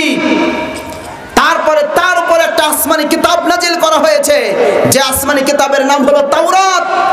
তিনি একজন নবী এবং রাসূল। সর্বদিক বিবেচনা করে মুসা আলাইহিস সালাম বললেন যে আমাদের মধ্যে যতগুলো মানুষ আছে তার মধ্যে আমি হলাম সবচেয়ে বড় জ্ঞানী। হযরতে মুসা আলাইহিস সালাম যখন তিনি এই কথা বললেন, সঙ্গে সঙ্গে আল্লাহ রাব্বুল আলামিন বললেন, পয়গম্বর মুসা, আপনি মাজমা আল বাহরাইন, দুই সমুদ্রের মিলনস্থলে আপনি ভ্রমণ করুন। সেখানে আমার একজন বান্দার সাথে আপনার সাক্ষাৎ মিলবে। তার সাথে ভ্রমণ করলে আপনি বুঝতে পারবেন যে সবচেয়ে জ্ঞানী কে। হযরতে মুসা আলাইহিস সালাম আর বিলম্ব করলেন না, তিনি একজন বন্ধুকে সাথে নিলেন, যে বন্ধুর নাম হলো ইউশা বিন নুন। বন্ধুর নাম কি? ইউশা বিন নুন। ইউশা বিন নুনকে সঙ্গে নিলেন, একটা ব্যাগের মধ্যে কিছু খাদ্য নিলেন, কিছু রুটি, ভাজা মাছ, তারপরে খেজুর, পানি ইত্যাদি নিলেন। সফর সঙ্গীকে সঙ্গে করে নিয়ে হযরতে মুসা আলাইহিস সালাম দীর্ঘ পথ পরিভ্রমণ করলেন। দীর্ঘ পথ অতিক্রম করার পর যখন তিনি ক্লান্ত হয়ে গেলেন, একটা জায়গায় তিনি বিশ্রাম করলেন। থলের মধ্যে থেকে রুটি বের করলেন, খাবার খেলেন। খাবার খাওয়ার পর বিশ্রাম শেষে তিনি আবারও সামনের দিকে অগ্রসর হলেন। বেশ কিছু দূর অগ্রসর হওয়ার পরে হযরতে মুসা আলাইহিস সালাম তার সফর সঙ্গীকে ডেকে বললেন, ও আমার সফর সঙ্গী, তোমার কাছে যে থলে আছে ওই থলের মধ্যেকার ভাজা মাছ বের করো, খাদ্যগুলো বের করো, আমাদের খাবার খাওয়া বড় প্রয়োজন। তখন সফর সঙ্গী ইউশা বিন নুন হযরতে মুসা আলাইহিস সালামকে লক্ষ্য করে বলতেছেন, ও আল্লাহর বান্দা, সর্বপ্রথমে আমরা যে জায়গায় বিশ্রাম করেছিলাম ওই জায়গায় থাকাকালীন অবস্থায় আমাদের থলের মধ্যে থাকা ভাজা মাছটা আল্লাহর কুদরতে তাজা হয়ে সমুদ্রের দিকে চলে গেছে। একটু জোরে বলেন আল্লাহু আকবার। হযরতে মুসা আলাইহিস সালাম বললেন, ও আল্লাহর বান্দা, ওই জায়গাটাই তো আমার ভ্রমণের আসল লক্ষ্যস্থল, ওখানেই আমাদেরকে যেতে হবে। আল্লাহ পাকের নির্দেশ হয়েছে আমরা যেন ওই জায়গাতেই যাই। এবার তারা আবার ফিরতি পথে আসলেন। যে জায়গায় থলের মধ্যে ভাজা মাছ তাজা হয়ে সমুদ্রের দিকে চলে গেছে, হযরতে মুসা আলাইহিস সালাম ওই রাস্তা ধরে তিনি যখন সমুদ্রের কিনারায় গেলেন, আল্লাহর একজন বান্দার সাথে সাক্ষাৎ মিলল, যিনি হলেন হযরতে খিজির আলাইহিস সালাম। একটু জোরে বলেন সুবহানাল্লাহ। মুসা আলাইহিস সালাম এবং খিজির আলাইহিস সালাম তাদের মধ্যে সালাম বিনিময় হয়ে গেল। হযরতে মুসা আলাইহিস সালাম বললেন, ও আল্লাহর বান্দা, আমি আপনার সঙ্গে ভ্রমণ করতে চাই, আপনার সঙ্গে থাকতে চাই। খিজির আলাইহিস সালাম ডেকে বললেন, ও আল্লাহর পয়গম্বর, আপনি আমার সাথে ভ্রমণ করতে পারেন, তবে শর্ত হলো আমার কোনো কাজের প্রতিবাদ করা যাবে না। হযরতে মুসা আলাইহিস সালাম বললেন, ঠিক আছে। এবার হযরতে মুসা আলাইহিস সালাম এবং খিজির আলাইহিস সালাম সমুদ্রের কিনারায় তারা অবস্থান করতেছেন। একজন মাঝি আসলেন নৌকা নিয়ে। হযরতে মুসা আলাইহিস সালাম এবং খিজির আলাইহিস সালাম তারা দুইজন মিলে ওই নৌকার উপরে উঠলেন। নৌকার মাঝি অনেক কষ্ট করে নৌকা বেয়ে বেয়ে নিয়ে সমুদ্র পার করে তাদেরকে ওপারে পৌঁছায় দিলেন। হযরতে মুসা আলাইহিস সালাম নৌকা থেকে নামলেন, খিজির আলাইহিস সালাম নৌকা থেকে নামলেন, কিন্তু একটা কুঠার হাতে করে নিয়ে ওই নৌকার তলাটা ছিদ্র করে দিয়ে নৌকাটা পানির নিচে তলিয়ে দিলেন।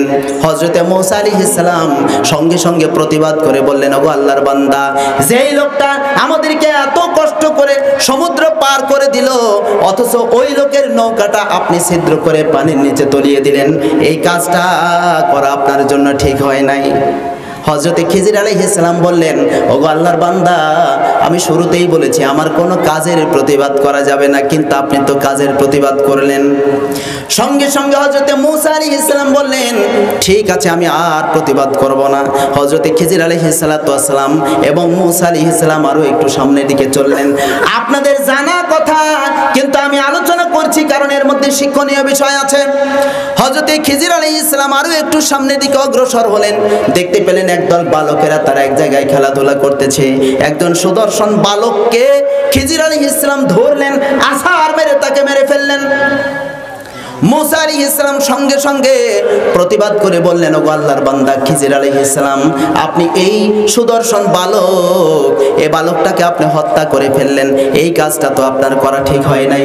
খিজির আলাইহিস সালাম বললেন, ওগো আল্লাহর নবী মুসা আলাইহিস সালাম, আমি শুরুতেই বলেছি আমার কোনো কাজের প্রতিবাদ করা যাবে না। মুসা আলাইহিস সালাম বললেন, ঠিক আছে। এবার তারা আরো দীর্ঘ পথ এগিয়ে গেলেন। একটা লোকালয়ে গ্রাম অঞ্চলের মধ্যে প্রবেশ করলেন, যেখানে অসংখ্য মানুষের বসবাস। খিজির আলাইহিস সালাম সেখানে গেলেন, মুসা আলাইহিস সালামও সঙ্গে আছেন। তারা দুইজনেই অত্যন্ত ক্ষুধার্ত হয়ে গেলেন। ওই গ্রামের মানুষদের কাছে সামান্য খাদ্য চাইলেন, সামান্য পানি চাইলেন, কিন্তু একজন লোকও তাদেরকে সামান্য পানি এবং খাদ্য কেউ কিছু দিল না। হযরতে মুসা আলাইহিস সালাম এবং খিজির আলাইহিস সালাম সামনের দিকে এগিয়ে গেলেন। খিজির আলাইহিস সালাম দেখতে পেলেন একটা ভাঙ্গা ঘর, দেওয়াল ঘর। খিজির আলাইহিস সালাম নিজে পানি সংগ্রহ করলেন, মাটি মন্থন করে ওই ভাঙ্গা মাটির ঘর, দেওয়াল ঘর তিনি মেরামত করে দিতে লাগলেন। যখন মেরামত করা দেওয়া শেষ হয়ে গেল, হযরতে মুসা আলাইহিস সালাম ডেকে বললেন, ওগো খিজির আলাইহিস সালাম, আপনি এই ভাঙ্গা ঘরটা মেরামত করে দিলেন, এটা তো আপনার ঠিক হলো না। সঙ্গে সঙ্গে খিজির আলাইহিস সালাম ডেকে বলতেছেন, ওগো আল্লাহর পয়গম্বর মুসা আলাইহিস সালাম, আমি শুরুতেই বলেছি আমার সাথে ভ্রমণ করতে হলে আমার কোনো কাজের প্রতিবাদ করা যাবে না, কিন্তু আপনি পরপর 3 বার কাজের প্রতিবাদ করে ফেলেছেন, সুতরাং আপনার সাথে আমার এখানেই ভ্রমণের যাত্রা বিরতি, এখানেই আপনার সাথে আমার যাত্রা বিরতি। আপনার পথে আপনি যান, আমার পথে আমি যাই। হযরতে মুসা আলাইহিস সালাম কিন্তু সাধারণ কোনো নবী নন, তিনি একজন বিচক্ষণ জ্ঞানের অধিকারী নবী। তিনি খিজির আলাইহিস সালামকে লক্ষ্য করে বলতেছেন, ওগো আল্লাহর বান্দা, আপনার সাথে আমার ভ্রমণ বিরতি ঠিক আছে, আমি তা মেনে নিলাম, আপনার সঙ্গে আর আমি থাকতে চাই না, আপনার সঙ্গে আমার থাকার বেশি প্রয়োজন নাই। তবে আমি আপনার কাছে জানতে চাই, আপনি যে 3টা ঘটনা ঘটালেন এর পেছনে রহস্য কি? বর্ণনা করলেন, সেই আশ্চর্যজনক ঘটনাটা কি যদি আমি আপনাদের সামনে আলোচনা করি, আপনারা কি শুনবেন নাকি শুনবেন না? আশ্চর্যজনক একটা ঘটনা, যেটা খিজির আলাইহিস সালাম নিজের চোখে দেখেছেন। ওই ঘটনাটা বাদশার কাছে তিনি বর্ণনা করলেন। যেই আশ্চর্যজনক ঘটনা খিজির আলাইহিস সালাম আলোচনা করলেন, ওই ঘটনাটা আমি বলবো নাকি বলবো না? বললে আমাদের কল্যাণ হবে। আমার সম্মানিত দিনী ভাইয়েরা, আমার পাশে সম্মানিত ভাই, নাম জানো কি? শফিউল ইসলাম। তিনি আমাদের নাটোরের গুরুদাসপুর নাজিমউদ্দিন উচ্চ বিদ্যালয়ের একজন ছাত্র ছিলেন, পাকিস্তান আমলের ছাত্র। ওই বিদ্যালয় হচ্ছে আমাদের বাড়ি থেকে আনুমানিক 10 কিলোমিটার দূর। 10 কিলোমিটার দূরেই নাজিমউদ্দিন উচ্চ বিদ্যালয়। আমাদের গুরুদাসপুরে যতগুলো হাই স্কুল আছে অতীব প্রাচীন, অনেক আগের, তার মধ্যে ওইটা পুরাতন হাই স্কুলের মধ্যে ওইটা একটা অন্যতম high school, Nazimuddin high school. তো ওই নাজিমউদ্দিন হাই স্কুলে যতগুলো স্যারের নাম উনি বললেন আমার কাছে, ওই সকল স্যারের নামও আমি শুনি নাই, তাদেরকে দেখিও নাই, হয়তো আমাদের জন্মের আগেই তারা ছিলেন। আমার সম্মানিত ভাইয়েরা, যাদের বয়স বেশি তাদের অভিজ্ঞতা, আর যাদের বয়স কম তাদের অভিজ্ঞতা, এই দুইজনের অভিজ্ঞতার মধ্যে কম বেশি আছে না নাই? দুইজন মুরব্বী একজন আরেকজনের সাথে গল্প করতেছে, মানে দুইজন বাল্যকালের বন্ধু, দুইজনই আস্তে আস্তে করে বুড়া হয়ে গেছে, একেবারে ঠুনঠুনা বুড়া। এক বুড়া আরেক বুড়াকে বলতেছে, দুইয়ের খবর কি? বলতেছে জোরে জোরে। আবার বলতেছে দুইয়ের খবর কি? কাছে কাছে। আবার বলতেছে দুইয়ের খবর কি? 3 হয়ে গেছে। তখন একজন যুবক পাশে থেকে এই গল্প শুনতেছে, তখন মুরব্বীকে লক্ষ্য করে বলতেছে, চাচা কি গল্প করেন দুইজন, কিছুই তো বুঝি না। তখন বলতেছে, বাবারে, আমাদের গল্প যদি বুঝতে চাও তাহলে বুড়া হওয়া লাগবে। কি হওয়া লাগবে? বুড়া হওয়া লাগবে। যুবক বলতেছে, চাচা বুড়া না নাই হলাম, কিন্তু আপনারা কি গল্প করতেছেন একটু রহস্যটা খুলে বলবেন। তখন এই মুরব্বী ডাক দিয়ে বলতেছেন, ও যুবক তুমি শোনো, আমি আমার ওই বন্ধু বুড়াকে ডাক দিয়ে বললাম, দুইয়ের খবর কি? তার মানে দুই কানের খবর কি? তখন বলতেছে জোরে জোরে। তার মানে আস্তে বললে শুনি না, জোরে বললে শুনি। এর মানে হলো দুইয়ের খবর কি, তার মানে জোরে জোরে। তো বলতেছে, আচ্ছা এটা বুঝলাম, তাহলে দুইয়ের খবর কি, কাছে কাছে, এর মানে কি? তখন ওই মুরব্বী বলতেছে, ও যুবক তুমি শোনো, আমি আমার ওই বন্ধুকে বললাম দুইয়ের খবর কি, অর্থাৎ তোমার দুই চোখের খবর কি? তখন বলতেছে কাছে কাছে, তার মানে দূরে দেখে না, দেখে কাছে। তো ঠিক আছে, তাও বুঝলাম। দুইয়ের খবর 3 হয়ে গেছে, এর মানে কি? তখন তখন বলতেছে আমি ওনাকে বললাম যে তোমার দুই পায়ের খবর কি? তখন বলতেছে দুই পায়ের উপর ভর করে আর চলতে পারি না, আরেকটা জিনিসের সাহায্য নিতে হয় যার নাম হলো লাঠি। এই জন্য দুই কয় হয়ে গেছে? তিন হয়ে গেছে। এখন বলেন মুরব্বীদের গল্প আর যুবকদের গল্প এর মধ্যে পার্থক্য আছে না নাই? আমার সম্মানিত যুবক ভাইয়েরা, মুরব্বী বাবাজিরা, পর্দার অন্তরালের মা বোনেরা, আজকে যে সাবরুল, এই সাবরুল একটা বাজার, এই জায়গায় যে মাহফিলের আয়োজন করা হয়েছে এখানে অনেকগুলো দোকানপাট আছে। যে জায়গার মানুষ, যেই জায়গাটা মানুষে কিনতে চাইতো না, যে জায়গায় 1% জায়গা 1-2 হাজার টাকা হলে পাওয়া যেত, এখন বলেন তো এই সাবরুল এই বাজারের 1% জায়গা কি 5-10-20 হাজারে পাওয়া যাবে? কত লাগবে তাও? 1 লক্ষ টাকা? 1 লক্ষ টাকাতেও পাওয়া যাবে না, এমন দাম হয়ে গেছে। আমার সম্মানিত ভাইয়েরা, এই বগুড়া জেলার 7 মাথা যে একটা জায়গা আছে, ওই জায়গায় যতগুলো আপনার কি বলবো মার্কেটগুলো আছে, এই মার্কেটগুলোর দাম আজ থেকে 50 বছর আগে যেমন ছিল বর্তমানে মনে হয় তার চাইতে কমে গেছে। কমেনি ভাই? কি বলেন? 1 লাখ টাকা শতাংশ যে জায়গার দাম ছিল, এখন যদি ওই জায়গার দাম 50 লাখ টাকা দেওয়া যায় পাওয়া যাবে? এত দাম বেড়েছে। বাদশাহ এবার ডাক দিয়ে বলেন, ওগো খিজির আলাইহিস সালাম, আল্লাহ রাব্বুল আলামিন আপনাকে কিয়ামত পর্যন্ত হায়াত দিয়েছেন, আপনার জীবনের দেখা বাস্তব একটা আশ্চর্যজনক ঘটনা দয়া করে যদি আমাকে শোনাতেন, ওই ঘটনা থেকে আমি শিক্ষা গ্রহণ করতাম। এবার খিজির আলাইহিস সালাম বাদশাকে ডাক দিয়ে বলেন, বাদশাহ আমার জীবনের দেখা একটা আশ্চর্যজনক ঘটনা আমি আপনার সামনে বলতে চাই। বাদশাহ বললেন, ঠিক আছে হুজুর বলেন। খিজির আলাইহিস সালাম বলেন, ওগো বাদশাহ, আমি একটা জায়গা ভ্রমণ করতেছিলাম, দেখতে পেলাম সেখানে একটা বিশাল শহর, বড় বড় অট্টালিকা, মিল কলকারখানা গড়ে উঠেছে, শত শত মানুষ, হাজার হাজার মানুষ সেখানে বসবাস করে। আমি ওই জায়গায় কতিপয় ব্যক্তিদেরকে বললাম, এখানে এত বড় শহর গড়ে উঠেছে কত বছর হয়? তারা বলতেছে, হুজুর এইখানে শহর গড়ে উঠেছে শত শত বছর। জোরে বলেন আল্লাহু আকবার। শত শত বছর হয় এখানে শহর। হযরত খিজির আলাইহিস সালাম বলেন, বাদশাহ আমি ওই শহরটা দেখে আমি ওই স্থান ত্যাগ করে চলে গেলাম। কেটে গেল 500 বছর। কয়শো বছর? 500 বছর। 500 বছর কেটে যাওয়ার পর আবারও আমি ভ্রমণ করতে করতে ওই জায়গায় আসলাম, যেই জায়গায় আমি শহর দেখেছিলাম। ওই জায়গায় আসার পরে দেখলাম সেখানে শহরের চিহ্ন মাত্র নাই। ওই জায়গায় একটা বিরাট নদীতে পরিণত হয়ে গেছে। কি হয়েছে ভাই? নদী হয়ে গেছে। খিজির আলাইহিস সালাম বলেন, বাদশা আমি দেখতে পেলাম নদীতে আল্লাহর কতিপয় বান্দারা মাছ শিকার করতেছে। আমি তাদেরকে জিজ্ঞাসা করলাম, ওগো আল্লাহর বান্দারা এখানে নদী হলো কত বছর হয়?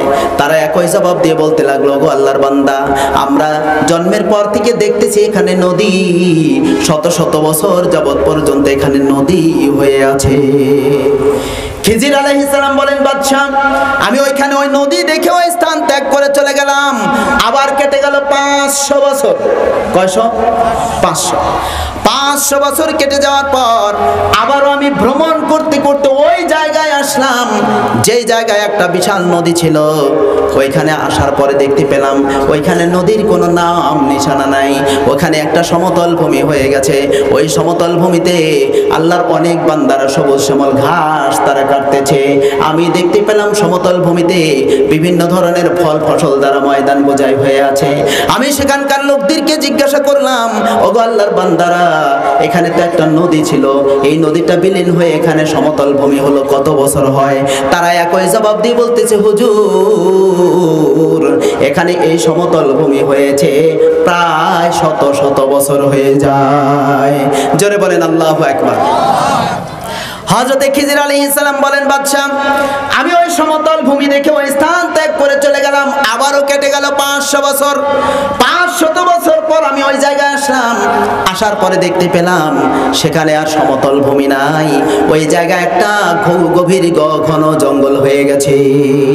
সেখানে আমি কতিপয় ব্যক্তিদেরকে দেখলাম তারা জঙ্গলের মধ্যে থেকে কাঠ সংগ্রহ করতেছে। আমি তাদেরকে জিজ্ঞাসা করলাম, এখানে গভীর জঙ্গল হয়ে উঠেছে কত বছর হয়? তারা একই জবাব দিয়ে বলতেছে, হুজুর এখানে এই গভীর জঙ্গল হয়ে উঠেছে শত শত বছর যাবত। আমাদের জন্মের পর থেকে বাবার আমলে, দাদার আমলে, এমনকি শত শত বছর যাবত পর্যন্ত এখানে জঙ্গল জঙ্গলই হয়ে আছে। হযরত খিজির আলাইহিস সালাম বলেন, বাদশা আমি ওই জঙ্গল দেখে ওই স্থান ত্যাগ করে চলে গেলাম। আবার কেটে গেল 500 বছর। 500 বছর পর আমি যখন আবারও ওই স্থানে আসলাম, আসার পরে দেখতে পেলাম ওই জায়গায় গভীর জঙ্গল নাই। ওই জায়গায় সর্বপ্রথমে আমি যেমন বিরাট একটা শহর দেখেছিলাম, তার চাইতে বড় একটা শহর সেখানে গড়ে উঠেছে। ওই শহরে বড় বড় মিল কলকারখানা, বড় বড় অট্টালিকা, এমনকি হাজার হাজার মানুষ সেখানে বসবাস করতেছে। আমি তাদেরকে জিজ্ঞাসা করলাম, ওগো আল্লাহর বান্দারা, এখানে এত বড় শহর গড়ে উঠেছে কত বছর হয়? তারা একই জবাব দিয়ে বলতে লাগলো, ওগো আল্লাহর বান্দা, আমাদের জন্মের পর থেকে আমরা দেখতেছি এখানে শহর, এমনকি শত শত বছর যাবত পর্যন্ত এখানে শহর গড়ে উঠেছে। একটু জোরে বলা লাগবে, বলেন আল্লাহু আকবার। হযরত খিজির আলাইহিস সালাম বাদশাকে ডেকে বলেন, ওগো বাদশা, আমার জীবনের দেখা আশ্চর্য ঘটনার মধ্যে এটা একটা আশ্চর্যজনক ঘটনা। জোরে বলতে হবে, বলেন আল্লাহু আকবার। আরো জোরে বলা লাগবে, বলেন আল্লাহু আকবার। আমার সম্মানিত ভাইয়েরা, বর্তমানের ঢাকা শহর আর 100 বছর আগের ঢাকা শহর এক নাকি দুই? এক নয়। আজ থেকে 100 বছর নয়, মাত্র 20 বছর আগে ঢাকা শহরের যেমন আকৃতি ছিল, সেই সময়কার ছবি আর এখনকার ছবি যদি আপনারা এক করেন, কখনো মিলবে না। জোরে বলেন, মিলবে? এই যে দুনিয়ার আবর্তন বিবর্তন যায় কিছু হচ্ছে, আমার সম্মানিত ভাইয়েরা, এই জন্য আমার আল্লাহ রাব্বুল আলামিন পবিত্র কুরআনুল কারীমের মধ্যে বলেন, তাবারাকাল্লাযী বিয়াদিহিল মুলক ওয়া হুয়া আলা কুল্লি শাইইন কাদির, আল্লাযী খালাকাল মাউতা ওয়াল হায়াতা লিয়াবলুয়াকুম আইয়ুকুম আহসানু আমালা ওয়া হুয়াল আজিজুল গফুর। আল্লাহ রাব্বুল আলামিন বলেন, বরকতময় সেই মহান আল্লাহ, যার হাতে রয়েছে সর্বময় রাজত্ব, যিনি হলেন সর্ববিষয়ের উপরে সর্বশক্তিমান। আল্লাযী খালাকাল মাউতা ওয়াল হায়াত, তিনি সেই মহান সত্তা আল্লাহ তাআলা, যিনি সৃষ্টি করেছেন মৃত্যু এবং জীবন। এই মৃত্যু এবং জীবনকে আল্লাহ তাআলা এই কারণে সৃষ্টি করেছেন যে লিয়াবলুয়াকুম আইয়ুকুম আহসানু আমালা। আল্লাহ রাব্বুল আলামিন পরীক্ষা করবেন, যাচাই করবেন, দেখবেন বান্দার মধ্যে নেক আমল কার কত বেশি সুন্দর। একটু জোরে বলা লাগবে, বলেন সুবহানাল্লাহ। তাহলে আল্লাহ তাআলা আমাদেরকে যে হায়াতি জীবন দান করেছেন, এই হায়াতি জীবন আল্লাহ তাআলা আমাদেরকে এই কারণে দিয়েছেন যে আল্লাহ তাআলা দেখবেন আমাদের মধ্যে আমল কার কত সুন্দর। অতএব আল্লাহ আমাদেরকে যতদিন দুনিয়ার জমিনে বাঁচিয়ে রাখেন, আমরা যেন নেক আমলের মধ্যে সময় কাটিয়ে দিতে পারি। আল্লাহ রাব্বুল আলামিন যেন আমাদেরকে তৌফিক দান করেন। সবাই বলেন আমিন। মহব্বতে আল্লাহর জিকির করুন, লা ইলাহা ইল্লাল্লাহ। সবাই বলেন লা ইলাহা ইল্লাল্লাহ। যার দিলে আছে আমার আল্লাহর ভয়, আল্লাহ আল্লাহ সব সময়, যার মনে আছে মরণের ভয়, আল্লাহ আল্লাহ সব সময়। আহার নিদ্রা ভালো লাগে না এই দুনিয়া, ভালো লাগে না, ভালো লাগে শুধু আল্লাহ, লা ইলাহা ইল্লাল্লাহ। সবাই বলেন লা ইলাহা ইল্লাল্লাহ, লা ইলাহা ইল্লাল্লাহ মুহাম্মাদুর রাসূলুল্লাহ। সকলে মুহাব্বতে জবান খুলে পড়ুন সাল্লাল্লাহু আলাইহি ওয়াসাল্লাম। ভাইজান, আর 20 মিনিট আলোচনা চলবে, আপনারা শুনবেন নাকি চলে যাবেন? এই 20 মিনিটের মধ্যে সংক্ষিপ্ত আলোচনা আমি শেষ করার চেষ্টা করব ইনশাআল্লাহ। ভাইরা আমার, মহান আল্লাহ রাব্বুল আলামিন পবিত্র কোরআনে বলেন, কদ আফলাহাল মুমিনুন, অবশ্যই যারা ঈমানদার, যারা মুমিন, তারা সফল কাম। এরপরে আল্লাহ তাআলা বলেন, আল্লাযীনা হুম ফি সালাতিহিম খাশ খাশিউন। ওই সকল মুমিনগণ সফলকাম হবে যারা তাদের নামাজে বিনয়ী বিনম্র হবে। এরপরে আল্লাহ রাব্বুল আলামিন বলেন ওয়াল্লাযীনা হুম আনিল লাগবি মুরিদুন, যারা অহেতুক কথাবার্তা কাজকর্ম থেকে নিজেদেরকে রক্ষা করবে। এরপরে আল্লাহ রাব্বুল আলামিন বলেন ওয়াল্লাযীনা হুম লিয-যাকাতি ফাইলুন, যারা তাদের সম্পদের নির্ধারিত যাকাত আদায় করবেন। 4 নাম্বার ওয়াল্লাযীনা হুম লিফুরুজিহিম হাফিজুন, যারা তাদের লজ্জাস্থান হেফাজত করবে। 5 নাম্বার ওয়াল্লাযীনা হুম লিআমানাতিহিম ওয়া আহদিহিম রাউন, 5 নাম্বার যারা আমানতের খেয়ানত করবে না। 6 নাম্বার যারা ওয়াদা ভঙ্গ করবে না। আর 7 নাম্বার যারা নামাজের ব্যাপারে যত্নবান হবে। আল্লাহ রাব্বুল আলামিন বলেন উলাইকা হুমুল ওয়ারিসুনাল্লাযীনা ইয়ারিসুনাল ফিরদাউসা হুম ফিহা খালিদুন, ওহারাই হবে উত্তরাধিকারী, ওহারাই হবে জান্নাতুল ফিরদাউসের মালিক, সেখানে তারা অনন্তকাল চিরকাল থাকবে। সবাই বলেন সুবহানাল্লাহ। অতএব আল্লাহ রাব্বুল আলামিন আমাদেরকে ঈমান আনার পরে 7টা আমল যথা নিয়মে করার মতো যেন তৌফিক দেন। সবাই বলেন আমিন।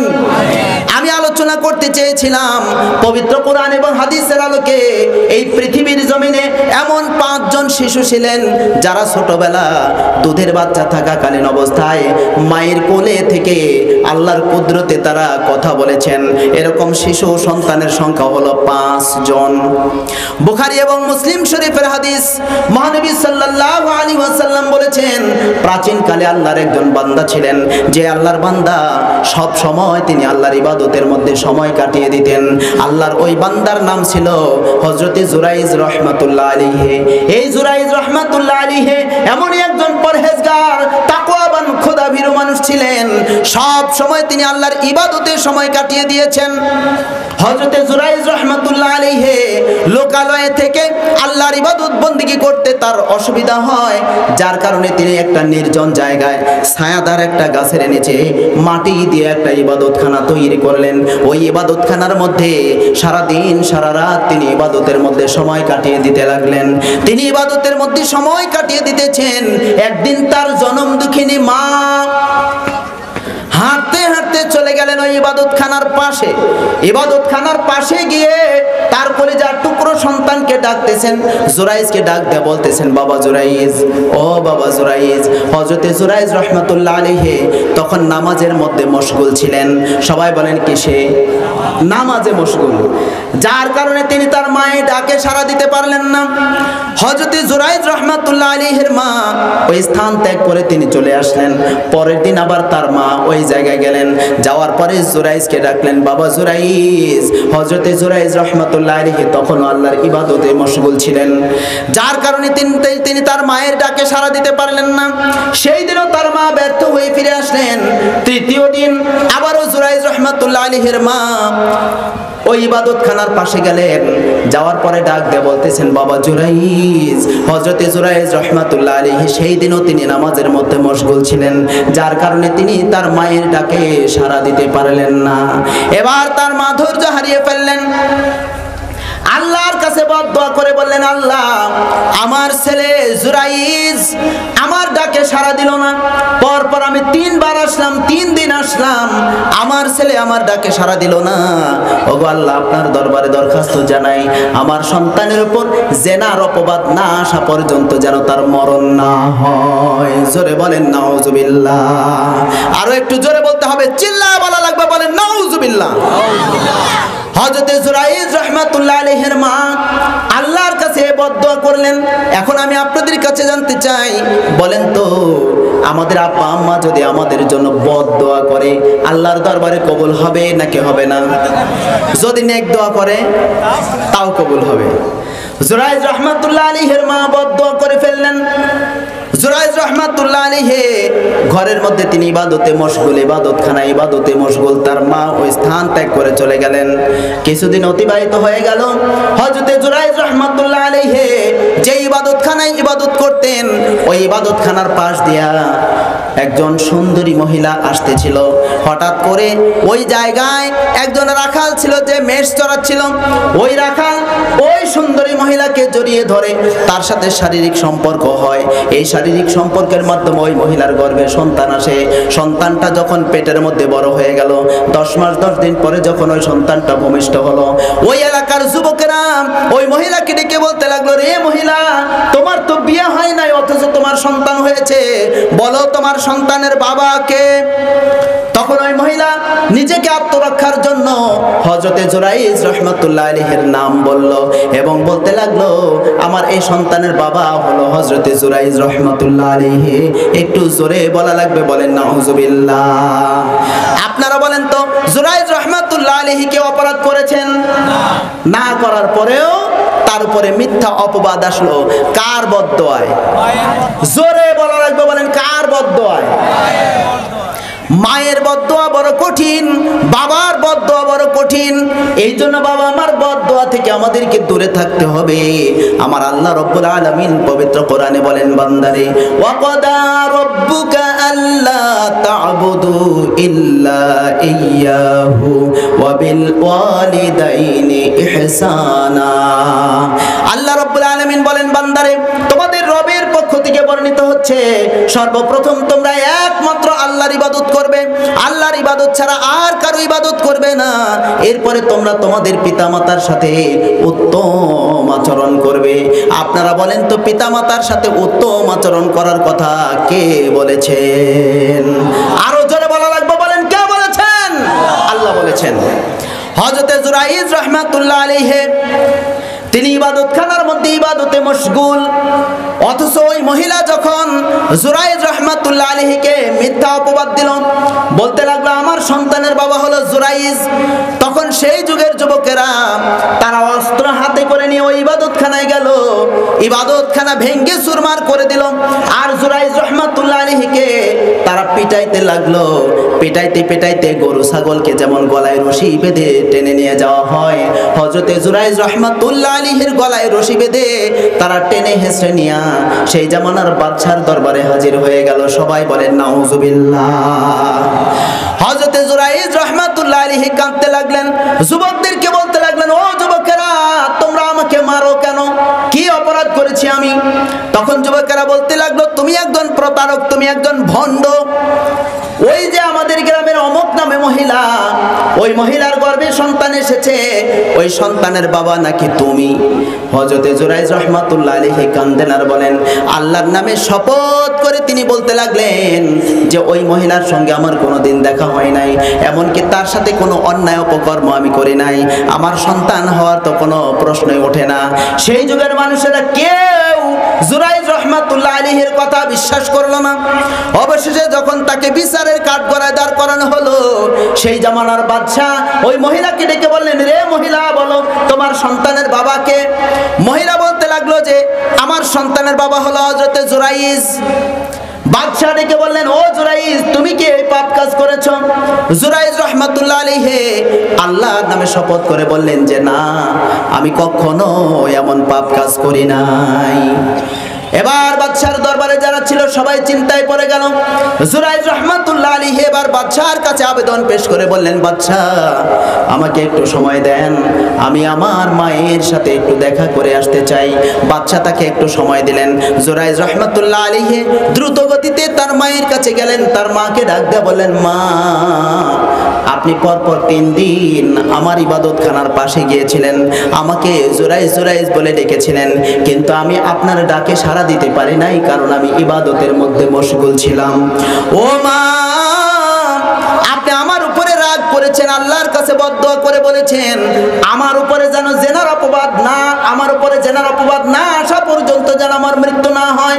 ও মা, আপনার বদদোয়া আল্লাহর দরবারে কবুল হয়ে গেছে, আপনার বদদোয়ার ফলে আমার উপরে জেনার অপবাদ এসে গেছে। ও মা, আমি তো ইচ্ছা করে আপনার হুকুমের অবাধ্য হই নাই। ওগো আম্মা জান, আপনি দয়া করে আমাকে মাফ করে দেন।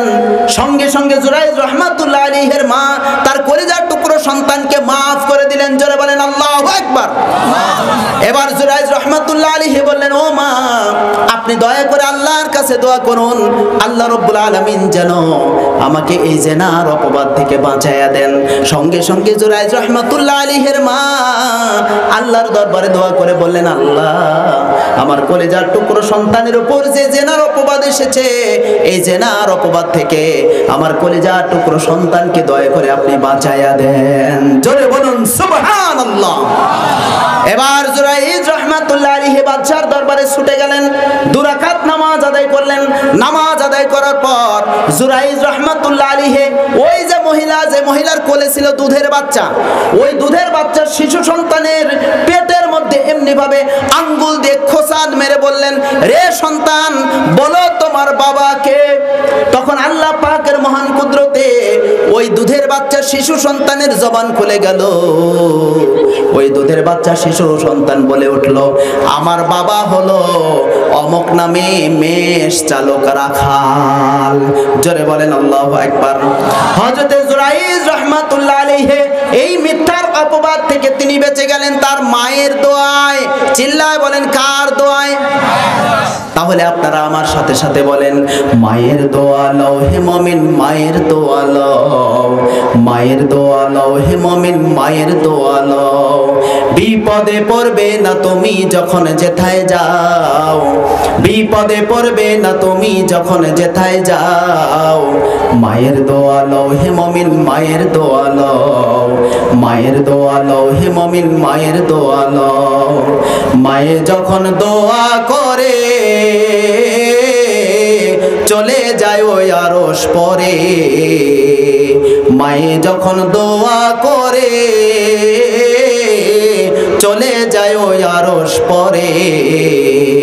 সাথে সাথে কবুল হয় ফল দেখিতে পাও, সাথে সাথে কবুল হয় ফল দেখিতে পাও।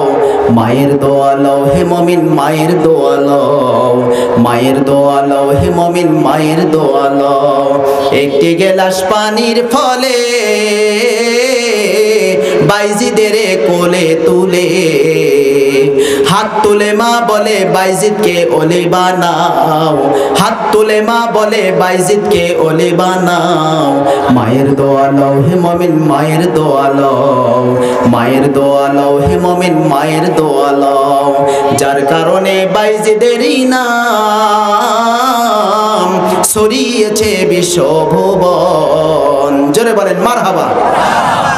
যার কারণে বাইজিদেরই নাম ছড়িয়েছে বিশ্বভুবন।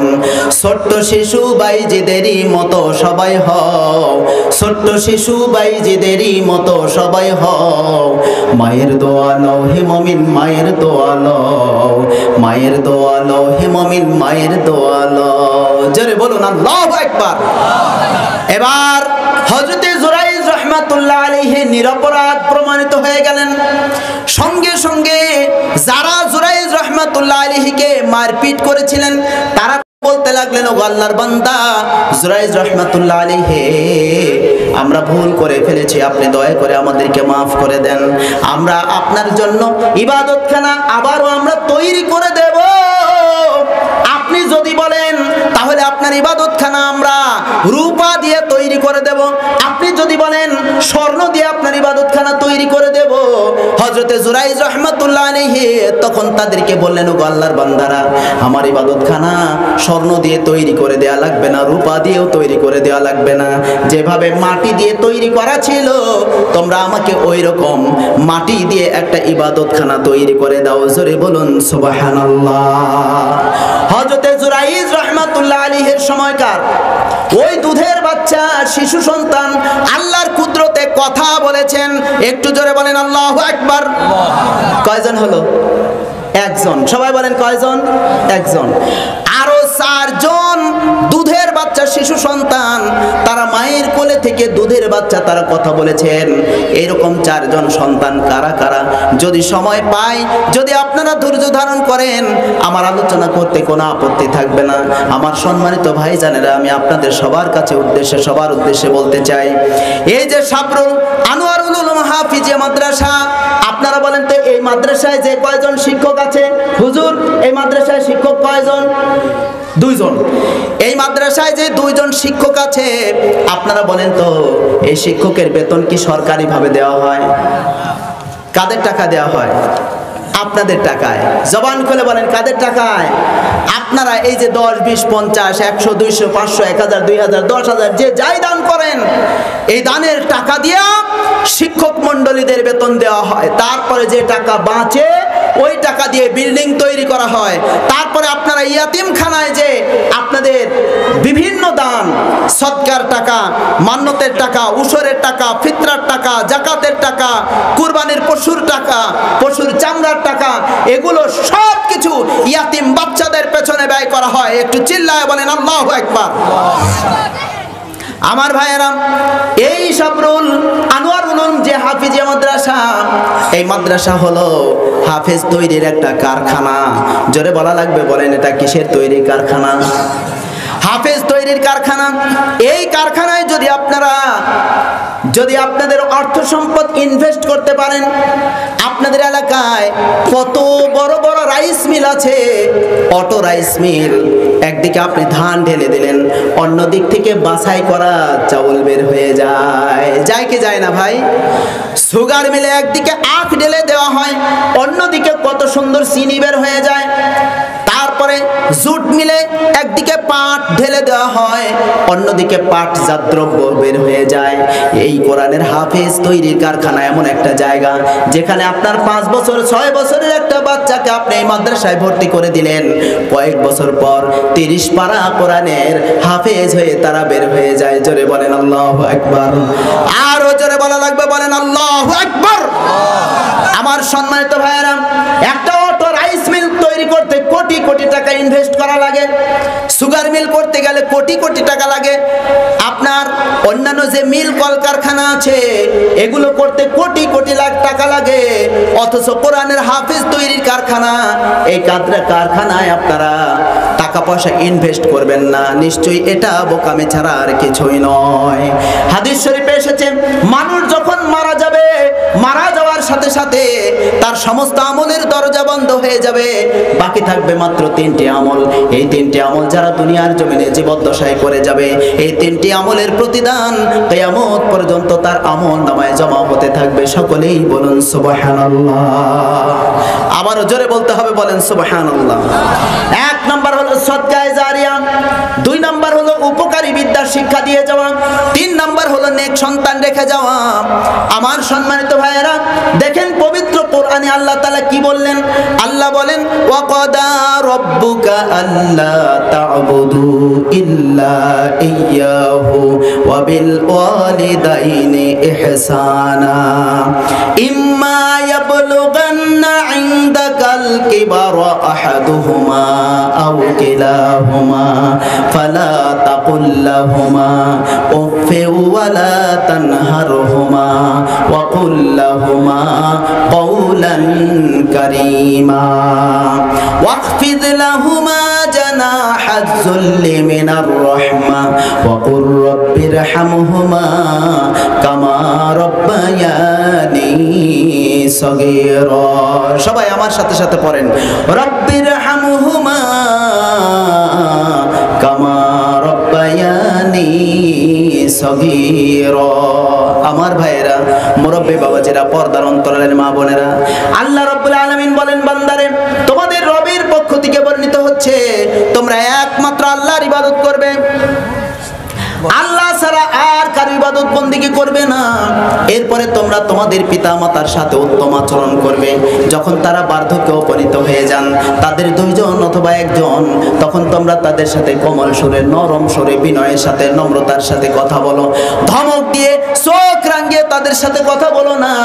এরপরে আল্লাহ রাব্বুল আলামিন বলেন, বান্দারে তোমাদের যাদের পিতামাতা দুনিয়া থেকে বিদায় হয়ে গেছে, তোমরা তোমাদের পিতামাতাকে ভুলে যেও না। তোমরা তোমাদের পিতামাতার জন্য দোয়া করো, রব্বির হামহুমা কামা রব্বায়ানি সগীরা। সবাই বলেন, রব্বির হামহুমা কামা রব্বায়ানি সগীরা। ওগো আমাদের আল্লাহ, আমাদের আব্বা আম্মা আমাদের ছোটবেলায় আমাদেরকে যেমন ভাবে করুণা করেছেন, দয়া করেছেন, আদর স্নেহ মায়া মমতা দিয়ে লালন পালন করে গড়ে তুলেছেন, আল্লাহ আমাদের যাদের আব্বা আম্মা দুনিয়া থেকে বিদায় হয়ে গেছেন, ওই আব্বা আম্মার উপর আপনি ওই রকম করুণা করেন, দয়া করেন, তাদের কবরটাকে জান্নাতের বাগান বানিয়ে দেন। আমরা সবাই বলি আমিন। আমার সম্মানিত ভাইয়েরা, আপনারা বিরক্ত হবেন না, কয়েক মিনিটের মধ্যে আমার আলোচনা শেষ করব। কোন এক ওয়াজের মাহফিলে আল্লাহর একজন বান্দা আলেম বক্তা সাহেব পিতা মাতার খেদমতের ওয়াজ করতেছেন। হঠাৎ করে সম্মানিত মুসল্লিদের মধ্যে থেকে আল্লাহর একজন বান্দা যুবক দাঁড়িয়ে গেছে। যুবক দাঁড়িয়ে গিয়ে বক্তাকে ডাক দিয়ে বলতেছেন, হুজুর আমি আপনার কাছে জোর হাত করে বলতেছি, অনুরোধ করে বলতেছি, আপনি দয়া করে পিতা মাতার খেদমতের ওয়াজ করবেন না। এবার বক্তা সাহেব হুজুর চিন্তায় পড়ে গেলেন, যুবককে ডাক দিয়ে বলতে লাগলেন, যুবক রে, কেন পিতা মাতার ওয়াজ করা যাবে না? আমি কি তোমার কাছে জানতে পারি? যুবকটা তখন তো চোখের পানি ফেলে দিয়ে দিয়ে কান্দে আর বলে, হুজুর আমি এবং আমার ছোট্ট একটা বোন, আমরা দুই ভাই, আমরা এক ভাই এক বোন। আমি যখন ক্লাস 3-তে পড়তাম তখন হঠাৎ করে আমার আব্বা মারা যান। আমাদের সংসার পরিচালনা করার মতো আমার মা ছাড়া আর কেউ ছিলেন না। আমার আব্বা যখন মারা গেলেন, আমার সংসার পরিচালনা করার মতো আমার মা ছিলেন। আমাদের সাংসারিক অবস্থা ভালো ছিল না, যার কারণে আমার মা মানুষের বাড়িতে কাজকর্ম করা শুরু করলেন। মানুষের বাড়িতে কাজকর্ম করে সারাদিন যা কিছু উপার্জন করতেন সেগুলো দিয়ে আমাদের সাংসারিক ব্যয়ভার বহন করতেন। আস্তে আস্তে করে আমি ক্লাস 3 পাস করলাম, 4 পাস করলাম, 5 পাস করলাম, 6, 7, 8, 9, এমনকি সেই জামানায় আমি মেট্রিক পরীক্ষা দিলাম। মেট্রিক পরীক্ষার যেদিন রেজাল্ট হলো আমি ফার্স্ট ডিভিশনে পাস করলাম।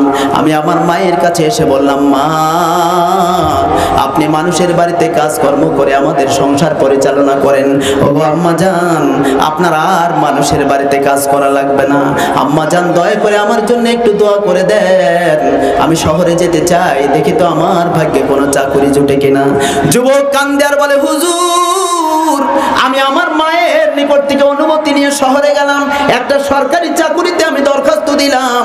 সেই জামানায় মেট্রিক পাস করলে সরকারি চাকুরি পাওয়া যেত। যুবক কান্দে আর বলে, হুজুর আমি যখন সরকারি একটা চাকুরিতে দরখাস্ত দিলাম, আমার ভাগ্যে একটা চাকরি জুটে গেল। আমি কর্মস্থলে দায়িত্ব পালন করা শুরু করে দিলাম। দীর্ঘ একটা মাস যখন কেটে গেল, সর্বপ্রথম মাসের আমি যখন বেতন পেলাম, তখন আমি ওই বেতনের টাকা হাতে পেয়ে আমি মহাব্বত নিয়ে আমার মায়ের জন্য দামি দামি পোশাক কিনলাম, ভালো ভালো খাবার কিনলাম।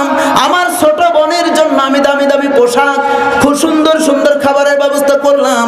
ওইগুলো নিয়ে যখন আমি বাড়ির দিকে রওনা করলাম, আস্তে আস্তে করে যখন আমি আমার গ্রামের ভিতরে প্রবেশ করলাম, গ্রামের মানুষদের সাথে যখন আমার দেখা হয়, তারা আমাকে দেখে পাশ কেটে অন্যদিকে চলে যায়, কেউ কোনো কথা বলতে চায় না। আমার অন্তরের মধ্যে কেমন যেন একটা অনুভূতি জাগ্রত হলো, কি না জানে কি সর্বনাশ হয়ে গেছে।